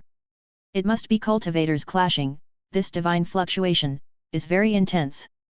But I have never sensed such explosive divinity before. What kind of cultivator could withstand and bear such divinity? Could it be a great Grand Master?" Xue Dufu murmured. "Golden Light Prefecture. A great Grand Master."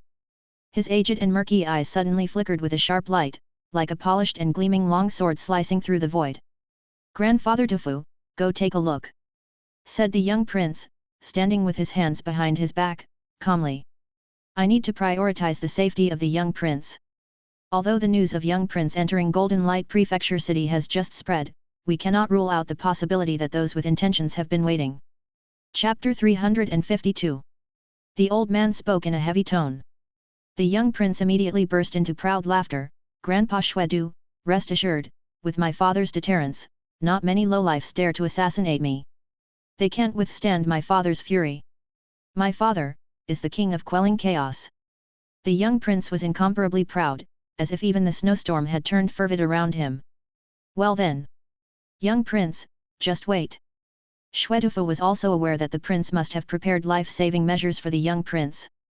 There were many in this world who wanted to kill the young prince, but succeeding was by no means an easy task. Moreover, his return would be very swift. Boom! The one-armed old man stood up, his toe lightly tapped, and instantly a ring of invisible airwaves exploded, tearing through the snow-burdened curtain. His terrifying vital energy, like a true dragon, writhed and roared. His speed was too fast, not leaving a trace on the snow, but rather trampling it with dominance. With just a few steps, the snowy ground exploded violently. Countless veils of snow were thrown up into the air. The one-armed old man quickly rushed into the dense forest, as swift as lightning, reaching the ultimate speed. Suddenly, the old man narrowed his eyes, his powerful sight allowing him to see, from nearly 10 miles away, a towering figure like a mountain within the forest.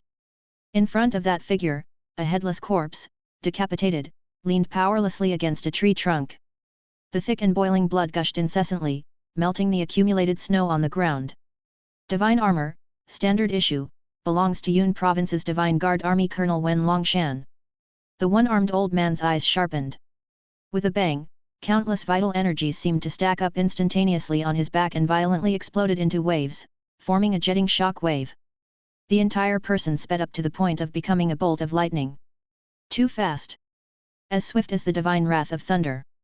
With a clench of his hand, the entire atmosphere seemed about to be grasped and shattered. However, by the time the one-armed old man arrived there, he found that the towering figure, wearing a cute bull mask and a conical hat, had disappeared into thin air. The one-armed old man landed. His powerful vital energy, like a heating furnace, raised the temperature of the entire dense forest. The old man calmly looked at the deceased Wen Longshan. His brows involuntarily furrowed. In his mind, the image of the cute bull demon mask was deeply etched. Golden Light Prefecture, Falling Flower Alley. Inside the small courtyard. With a bang, a wave of air rippled invisibly, bursting outwards in all directions. The bull demon's towering figure suddenly appeared in the courtyard. Standing still for a long time, his chest heaved violently. Who was that? Li Che removed his bull demon mask, revealing an extremely grave expression. Though separated by more than 10 miles, his swift approach gave him an oppressive feeling that made it hard to breathe, a sense of crisis. That person was a great grandmaster. Absolutely a great grandmaster. You see, Li Che, who had attained the level of a furnace grandmaster through the divine vein 9 transformations, was a martial arts genius whose chi and blood could be suppressed, making him feel a sense of terror. Only by a great grandmaster. Why would there be a great grandmaster in Golden Light Prefecture City? Li Che frowned. Suddenly, he recalled the words spoken by Nan Luo before the operation. The reason why Wen Longshan left the city was to meet and escort the youngest son of King Pingluan Ji Moli. It seemed likely that this great grandmaster was the one protecting the son of King Pingluan. Indeed, considering the status and strength of King Pingluan, dispatching a great grandmaster to escort his son was perfectly reasonable. For the temple god resonance. Li Che pondered. This temple god resonance by the four imperials 8-armed prison Lotus Furious Third Prince mysterious temple attracted more people than he had anticipated. Setting aside the divine child from Dao City, just the spirit children from various prefectures in Yun province were continuously converging here. Those daring to participate in the temple god resonance were definitely the spirit children with the highest talent in each prefecture. XIXI's competitive pressure is much bigger than imagined. Thinking of his daughter, Li Che couldn't help but let the corners of his lips rise slightly. But what no one knew was that his daughter XIXI had a huge trump card. Li Che even began to look forward to the moment during the temple god resonance, when XIXI would pull out that purple flame serpentine spear fire tip spear. Of course, Li Che also understood that the current XIXI was still not capable of wielding the fire tip spear, so he couldn't be too relaxed about it. Li Che stroked his chin, starting to think about how to let his daughter try to command the fire tip spear. But after thinking about it, he was clueless. This mythical weapon that was hidden inside XIXI's arm seemed to have completely fallen asleep without so much as a stir. A mythical weapon indeed had its own temperament. The main issue was that XIXI was still too young. But, the third crown prince is also a little one. Li Che muttered to himself. They were all little ones, so why couldn't his daughter Li Che wield the fire tip spear? He did not ponder too deeply on this topic. Li Che attributed everything to himself. After all, he felt he wasn't strong enough as a father. After confirming through the thunder chess piece that the carriage heading to Heart Monkey Temple with Gong Yunli did not meet too many unexpected incidents. He didn't hurry to return to the carriage immediately. Rather, he sat cross-legged in the courtyard, bathing in the pure white flying snow. He took out Wen Longshan's Kyunkan jade as well as that crimson bow brimming with patterns. Between his brows, the star-plucking pupil grew slightly hot. Information about the divine bow immediately flooded into his mind. Divine weapon, 7 elements superior grade red flame flowing fire star shattering bow. Craftsmanship, forged from celestial and terrestrial flowing fire crystal stones, soaked with the tendons of a jiaolong using a unique secret method to increase its toughness, shoots out like flowing fire, its power can shatter stars. Chapter 353. In charge, Chi Blood Grandmasters and above, Divine Ministers and above. A7 elements superior grade divine weapon, divine bow. This is the divine bow of Wen Longshan. Li Che's eyes sparkled as he thought of archery. He was also skilled in it, mastering the angry cry hundreds of ghosts wind thunder arrows, which was also a form of archery. But compared to Wen Longshan's archery, it was like heaven and earth apart. What a great bow! Li Che stood up in the courtyard. Inside his chest, the dragon elephant Vajradeo fruit trembled slightly. Drawing the bow, hooking the string, pulling the divine bow emptily. Chi and blood surged throughout his body, revealing the physique of a furnace grandmaster at this moment, as if an angry dragon was roaring. Creak, creak. The muscles on his arm seemed to be twisted steel, containing explosive power that raged within. An intense heat instantly rose in the courtyard. The bow immediately swirled with crimson flames as if a flaming flood dragon was taking form and roaring. Li Che's eyes shone brightly, his black hair wildly flying about. A shadowy figure of a dragon elephant seemed to appear behind him, roaring. This 7 elements superior grade divine bow, despite being very rigid, was still pulled open by Li Che. What a great bow! Li Che exclaimed once again, loving it too much to put it down. Indeed, it was a divine archer's bow, a wonderful item. Now, it belongs to a man named Li. Li Che forcefully tore open Wen Longshan's Kyunkan jade and started to inventory his gains. 17 Yuan Divinity Crystal, 10 Extremes Divinity Crystals, 18 Luminaries Divinity Crystals. Is this the fortune of a divine archer? So abundant! Li Che was astounded. How could Wen Longshan have prepared such rich resources? Wen Longshan had not yet stepped into the elemental appearance, which meant, these resources were prepared for his own breakthrough into the elemental appearance. Besides this divine bow, there is also an 8 extremes tiger roaring knife among the divine weapons. Not bad. The elixirs, though, are ordinary, all of them are common flood dragon blood martial pills, with ranks ranging from 8 extremes to 9 luminaries. Supreme true meaning secret techniques. Red flame flowing fire divine archery technique, a paired secret technique with the red flame flowing star crusher bow. Li Chei's eyes suddenly lit up. With this secret technique, the number of secret techniques under Li Chei's command has reached 6. They vary in style, including sword arts, horizontal refinement, mechanical techniques, and now an addition of archery. Developing in a balanced way, this is. Li Chei smiled, not bothering to delve into this archery technique for now, planning to learn it when the opportunity arises. Replaying this battle in his mind, Li Chei was quite pleased with himself. Everything proceeded in an orderly fashion according to his arrangement. Wen Longshan played along quite well, falling for trap after trap. Mainly because Wen Longshan never imagined that the eagle he raised a kilometer in the sky would catch my attention. Killing the eagle was like blinding one of his eyes. Wen Longshan was like a headless fly after that. Naturally, he fell for the traps repeatedly.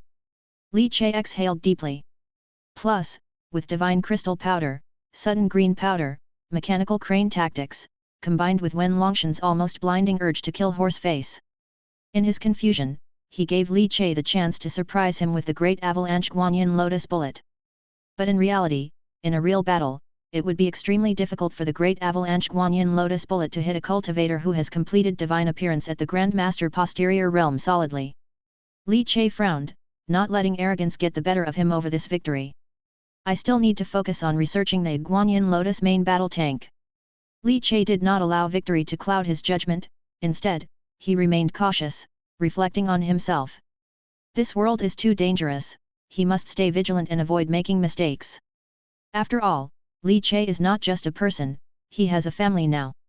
With a wife, a daughter. His life is tied to his wife and daughter. If something were to happen to him, how heartbroken would his wife and daughter be? Li Chei did not want his wife and daughter to grieve. It would make him seem like an incompetent husband and father. With a thought, streaks of light appeared before his eyes. Deo fruit, Dragon Elephant Vajra, LV3, 90%. Looking at the maturity displayed by the Dragon Elephant Vajra Deo fruit, Li Chei's mood immediately brightened. Just a little bit more to level 4, where the prototype of divine powers will be promoted to divine powers. Indeed, intense and thrilling combat above one's level. It brings the most significant stimulation to the unmatched Dragon Elephant Vajra Deo fruit, stimulating its rapid growth. He took a deep breath. Expanding his awareness, after sensing the position of his fairy in the painting clone riding along with Yunli in the carriage. He took control of the clone, claiming he needed to step out of the carriage for some fresh air. In the time it took to get some air, the thunder chess piece hidden within the clone was firmly grasped in Li Chei's hand, completing the transfer. Li Chei did not join the battle between Nan Luo and Li Qingshan. Because through the heaven and earth chessboard, he could clearly sense that the two had already begun to retreat. Nan Luo did not want to fight to the death with Su Huili at this time. Without the certainty of killing Su Huili, Nan Luo chose to find another opportunity. Nan Luo always had a mild smile on his face, but in reality, he was as treacherous as a venomous snake. Li Qingshan, needless to say, with the joint efforts of 3 generals from the Divine Guard army, they cooperated with unspoken understanding. Having just broken through to divine appearance, although Li Qingshan had the combat power of the post-divine phase, he was truly at a disadvantage. Completely suppressed. Therefore, after a few exchanges, Li Qingshan crushed the Earth Escape Talisman and vanished in an instant. Li Chei withdrew his gaze, his black scholar's robe rustling in the cold wind. He returned back to the carriage, where Yunli was still eating candied fruit, her cheeks continuously bulging like a little squirrel. Shang Guan Qinghong's habit of snacking might have been learned from Yunli. Yunli seemed to notice Li Chei's gaze and paused. "Che, would you like some?" She offered a handful of sunflower seeds to Li Chei. Chapter 354. Li Chei smiled gently and waved his hand, then turned his head to the window where the falling snow whirled outside. Having just killed Wen Longshan, a stifling anger in his heart was mostly relieved, and he was in a very good mood, seeing the snowy scene come to life. Gong Yunli seemed to have sensed that Li Chei's mood had become much more cheerful. Gong Xiaojian, we should be close to Heart Monkey Temple, right? Li Chei asked. We have practically arrived, we've almost entered the domain of Heart Monkey Temple. We will stop there and then head directly to Mysterious Temple. Gong Yunli said. As one of the 5 great sects of Golden Light Prefecture City, the Heart Monkey Temple's strength is indeed not weak. The peace of this mysterious temple is also thanks to their assistance in suppressing it. Li Chei nodded upon hearing this. However, the mention of the temple inadvertently brought to mind the monk who had bought his wood carving of the Zhong Kui statue. A hint of puzzlement arose in his heart. The monk was from the Buddhist order, a professional at subduing demons and capturing ghosts. Why did he need his wood carving of Zhong Kui? Although slightly perplexed, he didn't delve too deeply into the matter. The carriage procession continued to sway. Tearing through the snowstorm, they moved forward. Divine Sect, Golden Light Peak. Inside the Divine Palace, Nan Luo, surrounded by a brown halo, abruptly dispersed it and leaped up from the ground. Powerful waves of divinity spread incessantly. He sat on the stone steps of the Grand Hall, removing the white fox mask from his face. His expression was inevitably somber and sorrowful. The sorrow stemmed from the death of his confidential informant within the city lord's mansion, whose head Su Huili had crushed in front of him. Nan Luo felt a pang in his heart. His contemplation was due to the failure of the plan. Nan Luo's expression suddenly took on a peculiar look. It seems, it's not a complete failure. Wen Longshan is dead. Killed by Ox Demon and Horse Face. Nan Luo thought of Su Huili, who suddenly flew into a rage, causing fluctuations in the flow of battle, and this provided him with a chance to flee. The cause was the news of Wen Longshan's death that Su Huili had learned. Wen Longshan, such a formidable divine archer. To think he was killed by Ox Demon and Horse Face. Nan Luo shook his head.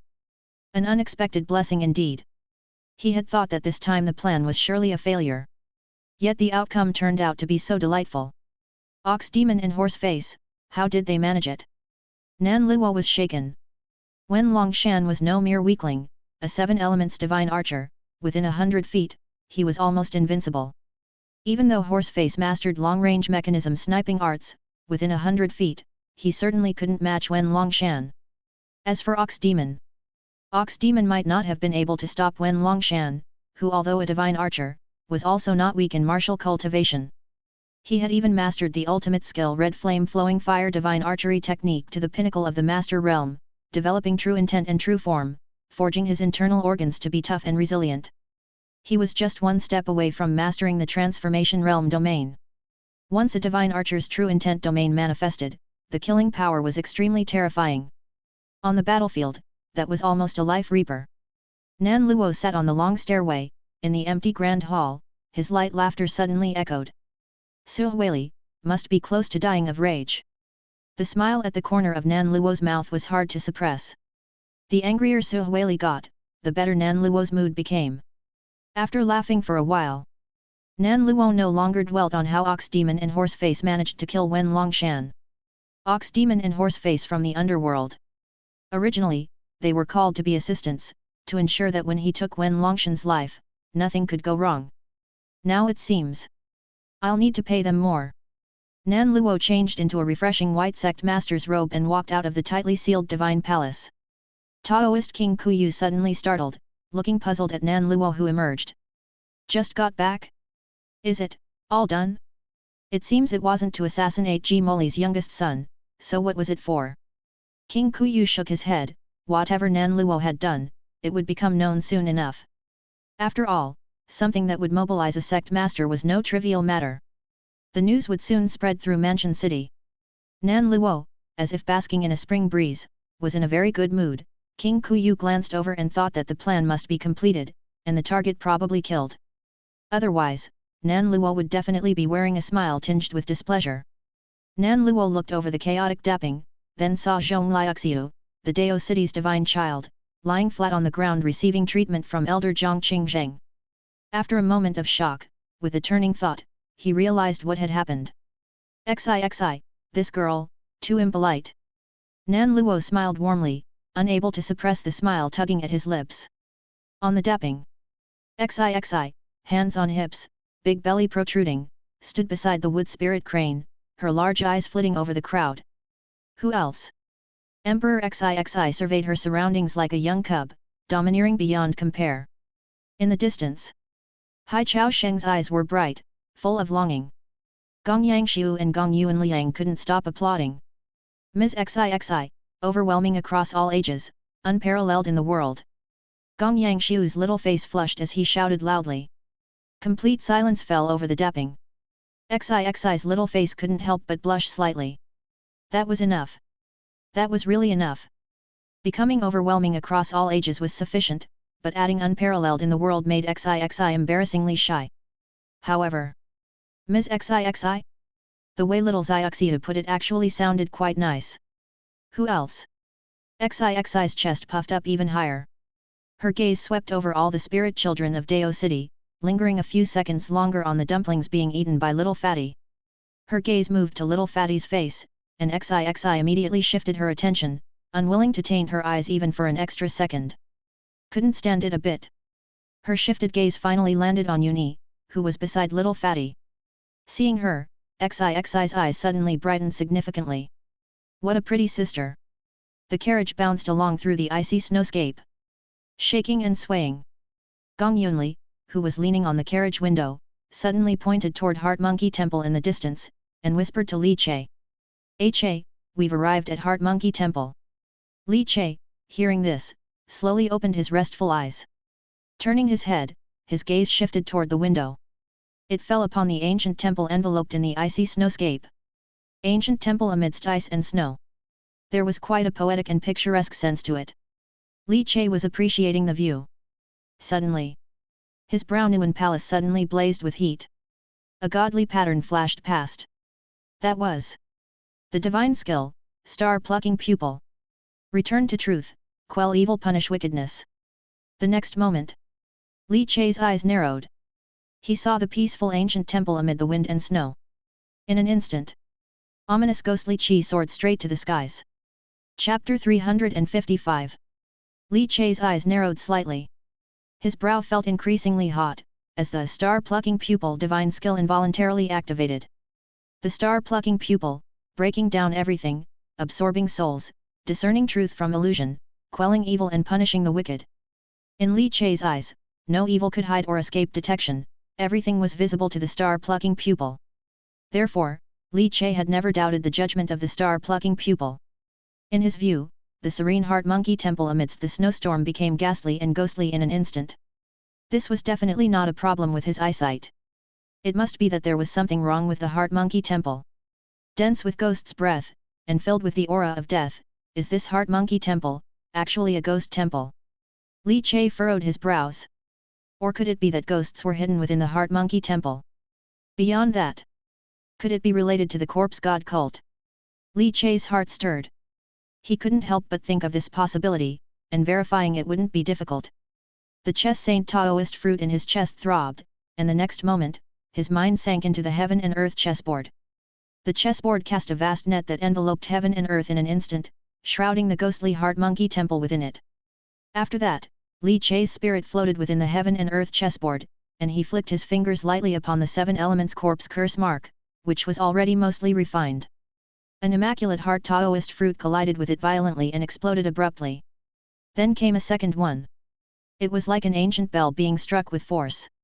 Suddenly, invisible black ripples like bell waves began to spread from the center of Li Che's body, constantly expanding.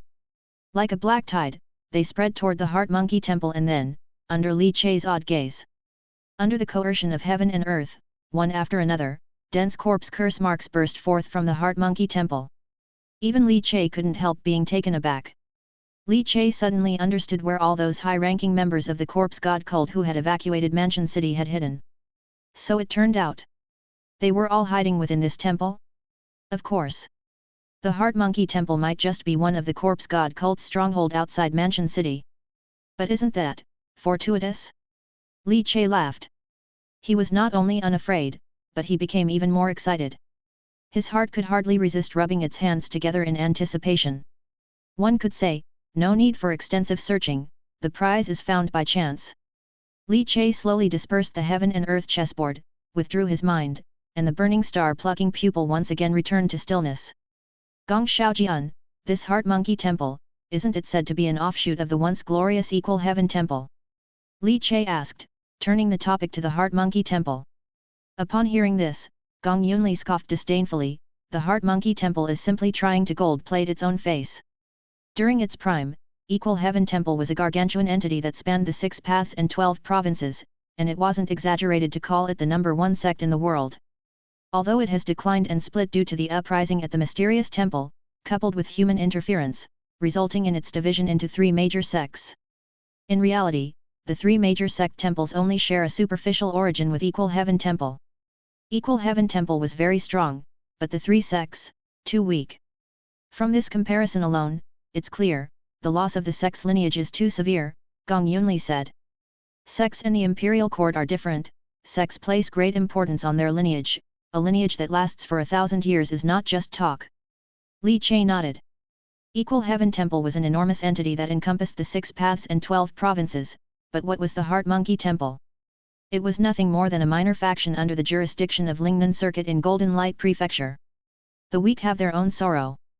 If the Heart Monkey Temple was not colluding with the Corpse God cult, there was only one possibility that the Corpse God cult had utterly subverted the weak Heart Monkey Temple. Regardless of which it wasn't good news. Li Che and Gong Yunli didn't chat much more, as the carriage convoy shattered the snowstorm and slowly entered the vast plaza in front of the Heart Monkey Temple. Li Che and Gong Yunli alighted from the carriage as the wind and snow howled. Gong Yang Liancheng came over and joined Gong Yunli. Li Che and the other wood-carving masters stood quietly in the line, silently waiting for Gong Yang Liancheng and Gong Yunli's arrangements. To go to the Fire Eye Mystical Awe Spirit Monkey Temple, they needed the 2 to lead the way. Aside from the 8-armed prison Lotus Furious Third Prince's sinister temple at the 4 Imperials level, the Golden Light Prefecture also had 2 major 8 extreme Sgui temples, the Fire Eye Mystical Awe Spirit Monkey Temple and the Iron Crutch Happy Mirth Mendicant Temple. Being 8 extreme Sgui temples, all were suppressed by the Imperial Court and now under the jurisdiction of the Temple Control Bureau. To enter the mysterious temple, one needs a temple entry order. Gong Yunli had applied for an entry order from the Temple Control Bureau a few days earlier. However, the chief representative stationed at the Fire Eye Mystical Awe Spirit Monkey Temple from the Temple Control Bureau sent back a message that the mysterious temple's strange K had been trembling for some days. Therefore, the date of observing the temple god was pushed back, and now finally promised.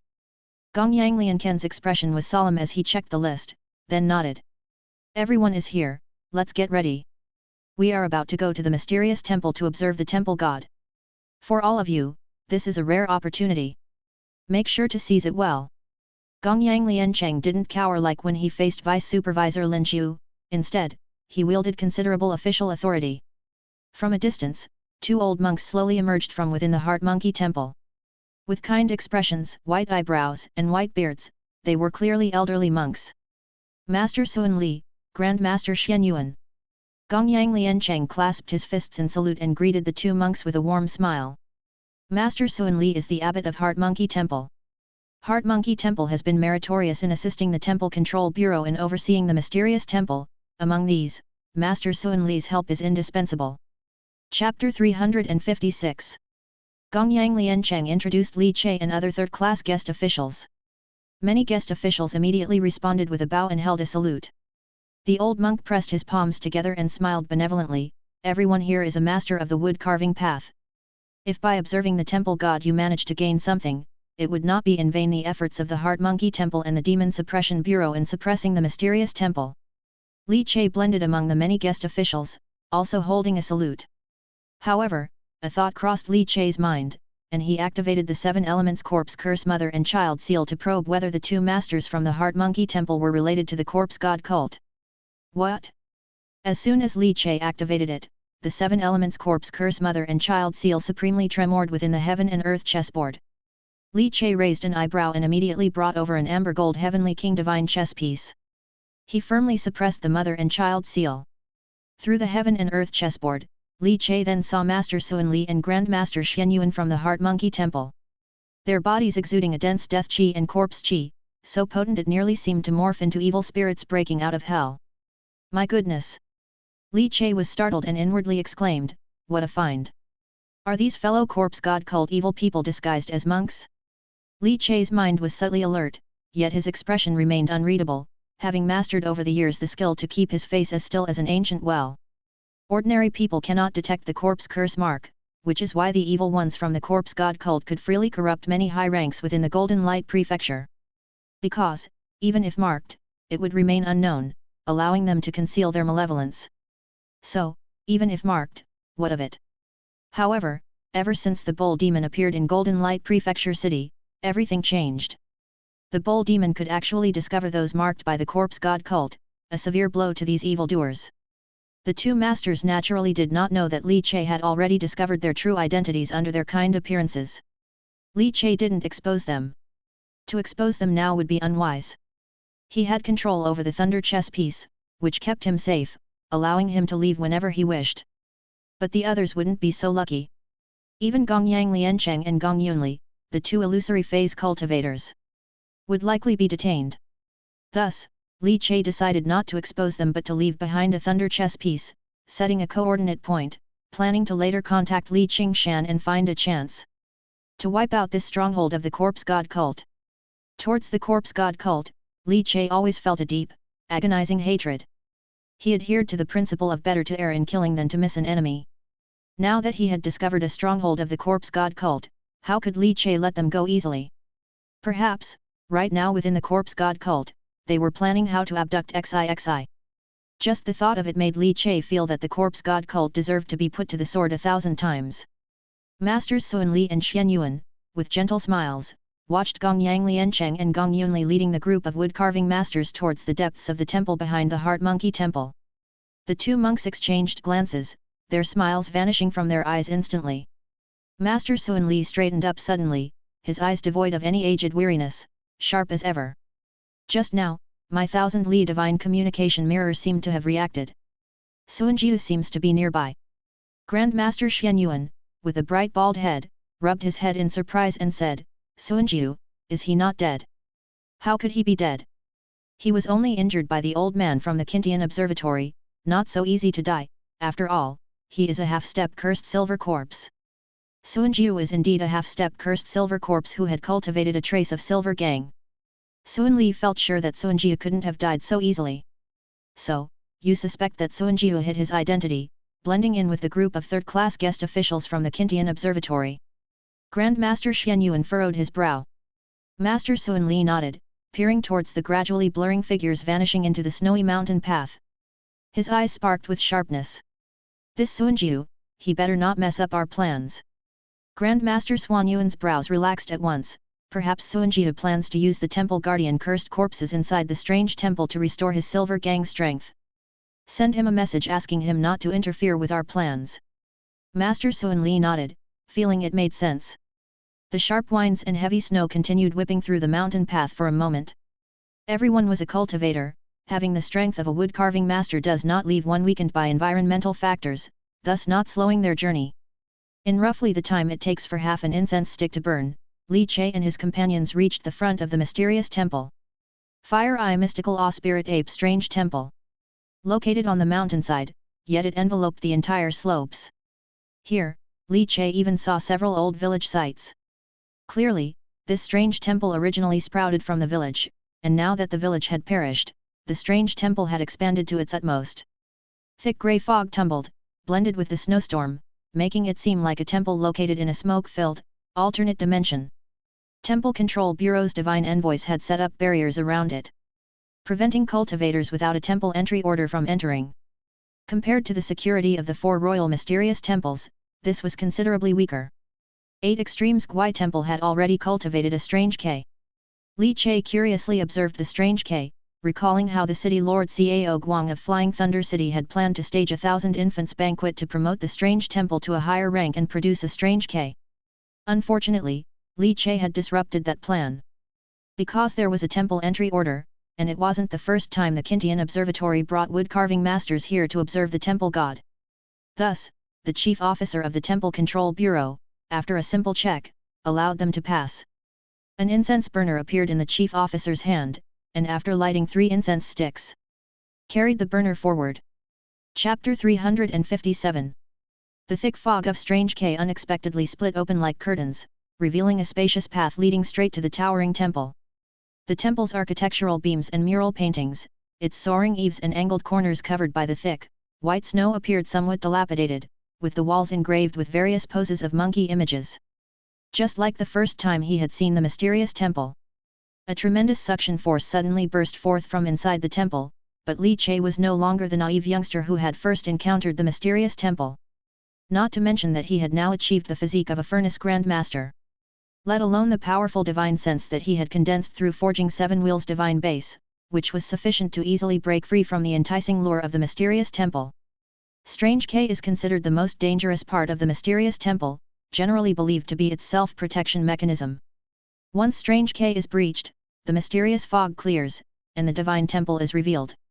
The leading officer of the Temple Control Bureau, holding the incense burner, spoke softly.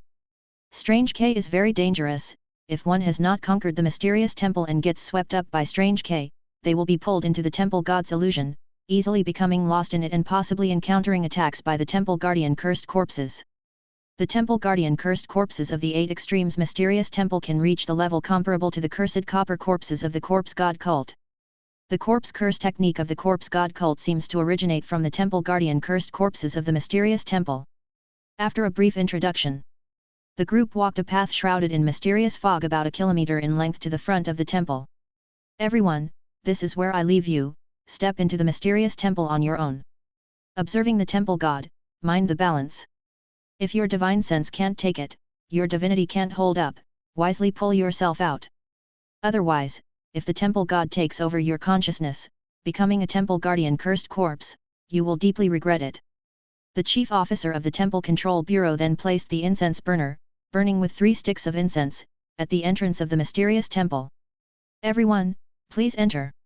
You need to leave before the 3 incense sticks burn out. The chief officer Chi Yanghao said in a deep voice. Many third-class guest officials solemnly acknowledged, responding accordingly. Li Che did the same, going with the flow. Soon, he and the other third-class guest officials stepped past the incense burner and into the mysterious temple. Chi Yanghao stood with his arms crossed and a side knife at his waist, standing still in front of the temple. Once the 3 incense sticks burned out, he would pick up the incense burner and retreat immediately. Then, as Strange K closed, these third-class guest officials who wanted to leave the temple would have to rely on their own skills. The number 1 rule of guarding the mysterious temple was to avoid engaging with temple guardian cursed corpses and demon beasts as much as possible. Engaging too much could easily awaken the temple god, causing an uprising in the mysterious temple. As for the lives of these third-class guest officials, he wouldn't care, as the time had already been set. If these officials were greedy and wanted to observe the temple god for longer, they would pay the price for their greed. Li Che and many other third-class guest officials stepped into the mysterious temple. Compared to the spirit infant temple outside Feilei City, this spirit monkey temple was quite larger. White candles lit up all around, serving just for illumination, revealing the darkness within the temple. But in reality, this spirit monkey temple was not very large. As many officials streamed in, it became quite crowded. A small temple, atop its altar, held 3 statues. One of a towering temple god, and the other 2 somewhat smaller. But without exception, all depicted monkeys. The temple god spirit monkey, wearing armor, eyes glittering as if fire flowed within, was posed cross-legged sitting on a lotus throne. A single glance was enough to see the liveliness and agility exuding from the temple god wood carving as if it were alive. Li Che found himself a spot. Just like the other guests, he sat cross-legged, looking up and releasing his divine sense to observe the temple god. By observing the aura of the temple god statue and simulating it in his mind, he aimed to elevate his own carving skills. A guest official, floating, raised his hand and drew virtual strokes, using the great scenic heavenly 7 elements thousand-hand divine carving technique. The atmosphere instantly heated up, everyone seriously observing the temple god. After watching for a while, Li Che understood the theory behind observing the temple god. It was about sensing and capturing the essence of the temple god. Temple god wood carving. I wonder who carved it. It is said to have appeared alongside the mysterious temple out of nowhere. It contains unique carving techniques. The reason why there is the profession of a wood carving master is that they mimic the temple god wood carving, catching and imitating the essence of temple god wood carving, allowing spirit children and divine children to accelerate their essence cultivation. Thus we have this world, where beyond the path of blood and martial arts, the way of divine cultivation has developed and flourished anew. Having the star-plucking pupil, Li Che practically learned the carving technique of the divine ape immediately at a glance. This kind of imitation was effortless for him. However, technologies and developments like the Great Avalanche Guanyin Lotus Bullet, Guanyin Lotus Main Battle Tank, and others, even with the star-plucking pupil, required gradual research and development and trial and error. The surroundings gradually became utterly quiet. Exhale. Inhale. It was extremely quiet all around. It seemed like everyone plunged into deep contemplation of the temple god, their minds captivated. Only Li Che's mind was exceptionally active. Glancing around to ensure everyone was immersed in silence, Li Che then stood up, dusted off his black robe, lifted his hand, and touched his brow. He gently slid his finger downwards. Star-plucking pupil. Endless analysis, drawing spirit with a touch. His brow split open, his flesh appearing to tear apart on both sides. Chapter 358. A bead-like eye rotated swiftly, a faint golden smoke diffusing from the pupil. As the 1,000 analyzing hands were promoted to star-plucking pupil, he drew upon the temple god divinity and didn't even need to leap onto the altar or stretch out his hand to touch it. He merely needed to make eye contact with the temple god's eyes. Streaming light burst forth, falling upon the fire-eye mystical awe-spirit monkey. The very next moment, Li Che saw that the statue of the temple god seemed to come back to life. The eyes of the spirit monkey blazed, sweeping a glance that appeared to echo the monkey's call between heaven and earth. Li Che felt a moment of haziness before his eyes. It was as if everything around him had changed. As if his mind had shifted from the external world to the heaven and earth chessboard. In an instant, the colors of heaven and earth changed. Boom! Outside the mysterious temple, an incense burner lay quietly, 3 incense sticks burning silently, their smoke rising straight up. Suddenly, Qi Yanghao abruptly opened his eyes, his hands crossed on his chest, his gaze sharp. He stared at the smoke column rising from the 3 incense sticks.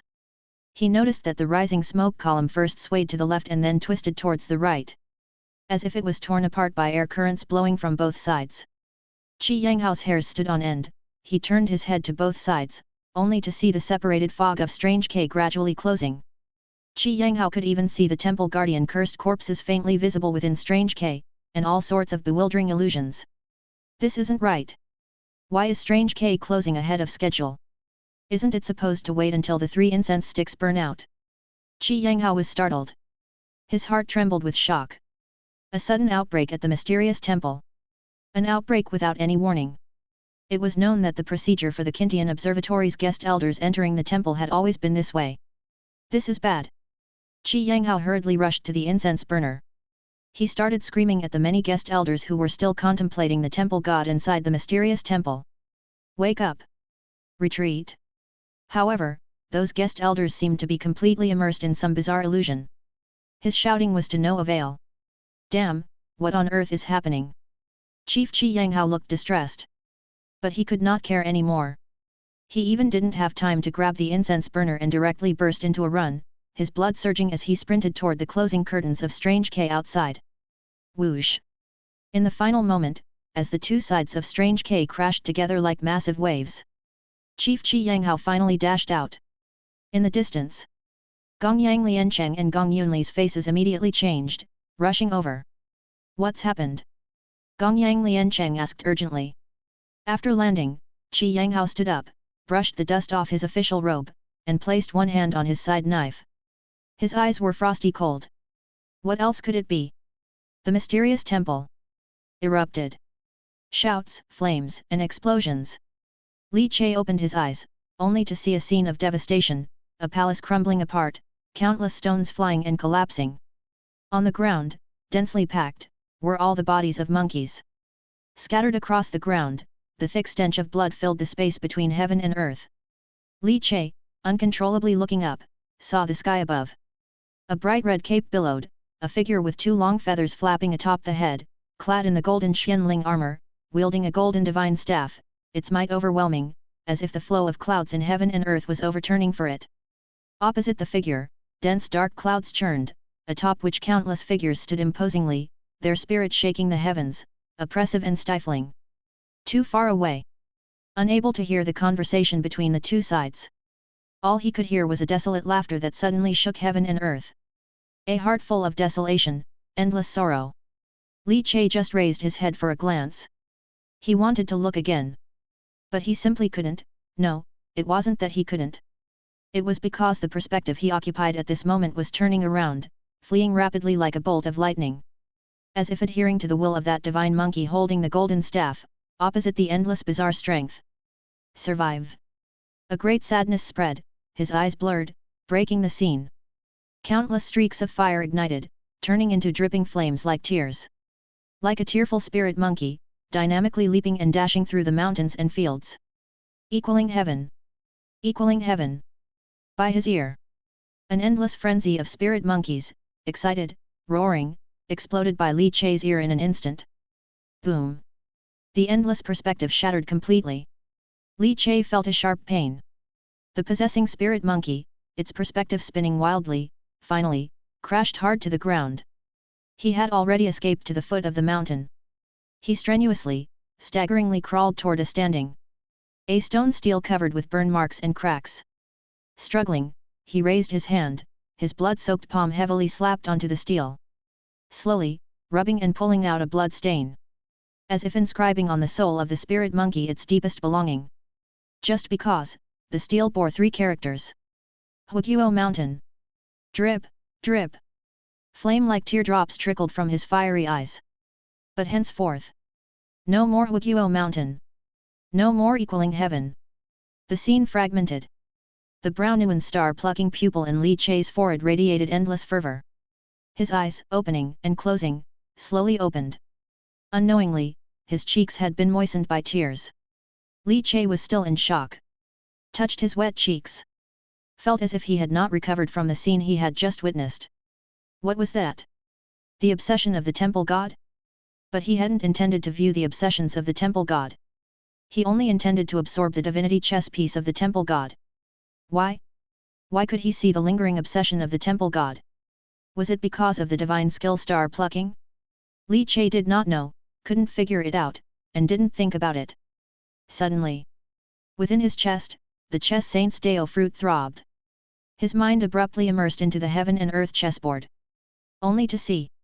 Quietly floating above the interlocking lines of the heaven and earth chessboard. A spirit monkey mask. Chapter 359. A spirit monkey mask, adorned with golden monkey fur, was flying wildly. The smile on its face bore a touch of demonic charm, arrogance, and dominance.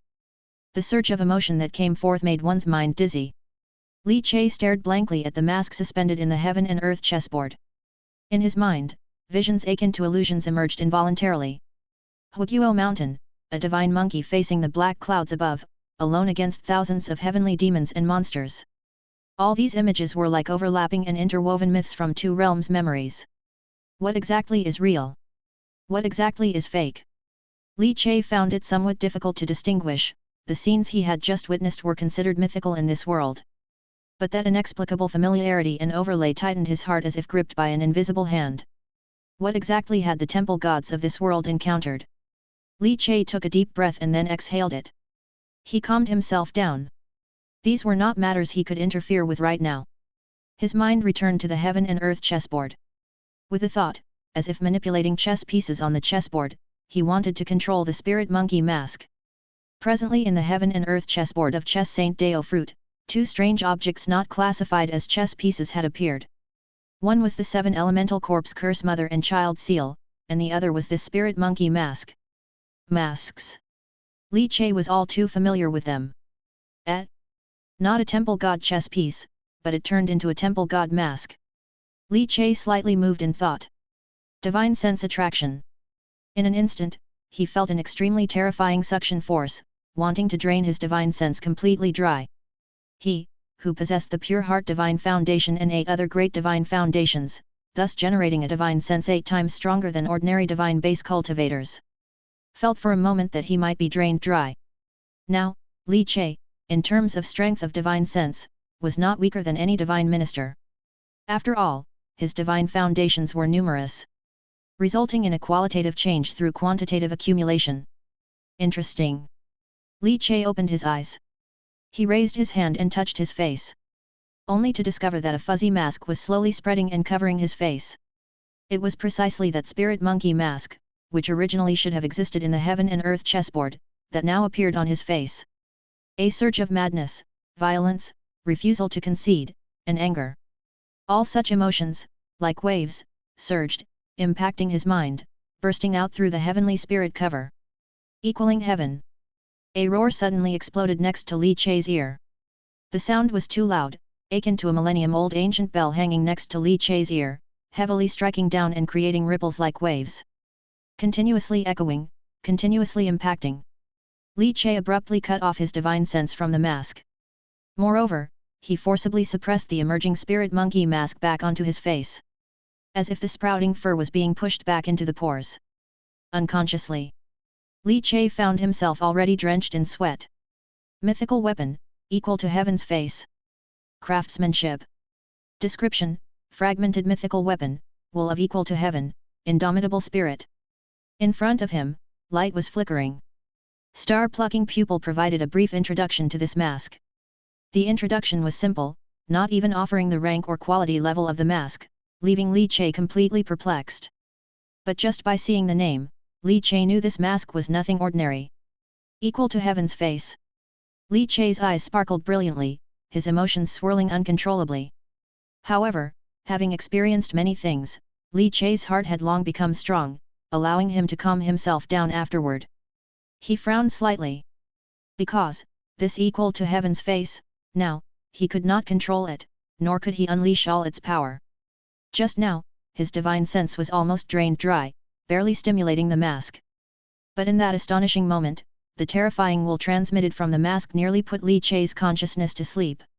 Shaking his head, Li Chei couldn't help but recall a line from the description. Fragmented mythical weapon. It suggested the mask was incomplete. Could there be other masks? Li Chei looked towards the statues of the temple god in the mysterious temple. Is it related to the split of equal heaven temple's teachings into 3 parts? Li Chei pondered. To collect the complete equal to heaven's face, perhaps visits to the other 2 doctrine divisions of equal heaven temple besides Heart Monkey Temple were needed. It was rumored that the Fire Eye Mystical Awe Spirit Monkey Divine Temple appeared after Heart Monkey Temple relocated from Golden Light Prefecture. Originally, Golden Light Prefecture had only the 8 Extremes Gui Temple. Thus, Li Chei had reason to speculate that the fragmented equal to heaven's face might be related to the other 2 temples that resulted from the split of equal heaven temple. Ruyi Sect and Tian Gang Tower were the other 2 split doctrines of equal heaven temple. Originally called Ruyi Temple and Sky Firmament Temple, no one knew why and when the names were changed to Sect and Tower. Li Chei secretly noted this down, intending to visit them when the opportunity arose. However, these 2 forces had declined just like Heart Monkey Temple. Compared to the prosperous times of Equal Heaven Temple, they simply could not compare. Li Chei was somewhat surprised to have found such an opportunity in this mysterious temple. Mythical weapon. Though it was only one part of the fragmented mask. But, it at least provided him the chance to piece it together. To revive the true mythical weapon. Perhaps, this is the reason Heart Monkey Temple fell into decline, no one could master or find this mask. Although the teachings remain, they could not be sustained. Li Chei thoughtfully speculated. And he, Li Chei, possessing the divine skill of star-plucking pupil, capable of peering into illusion and returning to truth, was exactly the reason he found this equal to heaven's face. Li Chei raised his hand, touching the burning hot star-plucking pupil at his brow. Chapter 360. Indeed. Those with power really can do as they please. Li Chei chuckled. He lifted his head and continued to gaze at the statue of the temple god. The real business hasn't even started yet. Although he had acquired the equal to heaven's face, his true goal in coming to the mysterious temple was to accumulate temple god chess pieces for himself. Under the illumination of the star-plucking pupil. This time, no illusions appeared. As time trickled away, Li Chei looked outside the door and saw that the incense burner was still there, but the mysterious fog had begun to ravage, enveloping the entrance with strange K. Li Chei glanced at it and then looked no more, his eyes falling on the 3 incense sticks burning in the incense burner. In the time of 3 incense sticks, he had drawn out 9 temple god chess pieces. That's really not a small number. After all, the current Li Chei was far stronger than when he first encountered the temple god of the Spirit Infant Temple outside Feilei City. And with the prototype of divine powers escalating to divine skills. The speed at which the star-plucking pupil extracted the temple god divinity chess pieces was much faster than that of the 1,000 analyzing hands. The 9 temple god chess pieces, showing a dark color intertwined with some red lines, appeared on the heaven and earth chessboard and were initially somewhat restless. But as if sensing something, they didn't even require Li Che to mobilize the Immaculate Heart chess piece to suppress them, and they gathered directly beside the equal to heaven's face. How obedient! 9 8 Extremes Temple God Divinity Chess Pieces. The feeling of suddenly enriching the chess piece repository is really great. Li Che was in a good mood. With a flick of his finger, he shot out a thunder chess piece, merging it into the mysterious temple. He left behind coordinates for easy travel. Having done all this, Li Che then stood up and stretched languidly. Many wood-carving masters, whose attention had been drawn by the temple god statue, also came back to their senses when Li Che covered the heaven and earth chessboard and cut off their line of sight. The wood-carving masters still looked utterly baffled. What had they just experienced? Weren't they admiring the temple god? Studying the techniques, lines, and methods on the temple god statue with great concentration, how did they suddenly seem to enter a world full of monkeys? The wood-carving masters felt as if their spirits had been manhandled by countless monkeys. Some appeared utterly disheartened. Ah! Suddenly, some of the wood-carving masters snapped back to reality, saw the mysterious fog shrouding the exit outside the mysterious temple, and their expressions drastically changed as they let out a scream. No, the 3 incense sticks haven't yet burned down. Why has the mysterious fog already cut off their retreat? How were they to return? The strange K of the 8 extremes, that was not something these third-class guest officials could easily traverse. If they really had to rush out, they feared a great number would perish. Li Che looked at the guest officials wearing expressions of despair. Most of these third-class guest officials were at the divine base realm, their martial cultivation hadn't even stepped into the Grandmaster level, they were just at the mysterious vein. Being in such an extremely dangerous place naturally led to despair. Li Che stood up and walked toward the incense burner at the door, under the watchful eyes of everyone. Since he was related to the tumult occurring in the mysterious temple, it was only natural for him to step forward and provide a lifeline for these wood-carving masters. So, Li Che picked up the incense burner as a ruse. The next moment, his mind communicated with one of the temple god chess pieces on the heaven and earth chessboard. Even a simple connection was enough. It seemed as though a supremely sharp blade light was born between heaven and earth, cleaving outwards as if drawing a sword to break the water or a saber to block a river. The mysterious fog of strange K slowly parted to the left and right. Accompanied by roars, the temple guardian cursed corpses that flew out from the fog, their bodies eroded by temple god divinity and covered in patterns, hadn't come within 10 jong of Li Che before being swept aside by the force of temple god divinity. A spacious road once again emerged before everyone. Gentlemen, it seems this incense burner still has its use. Hurry up, the incense is about to burn out, Li Che urged. The numerous wood-carving masters, ecstatic from their narrow escape, rushed out one after another. They surged out of the strange K area along the road.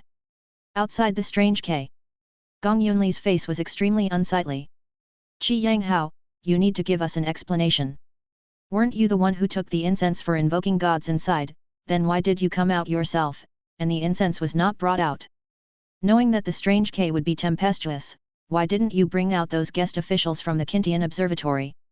Gong Yunli was furious. The K shrouded the area, leaving no way out.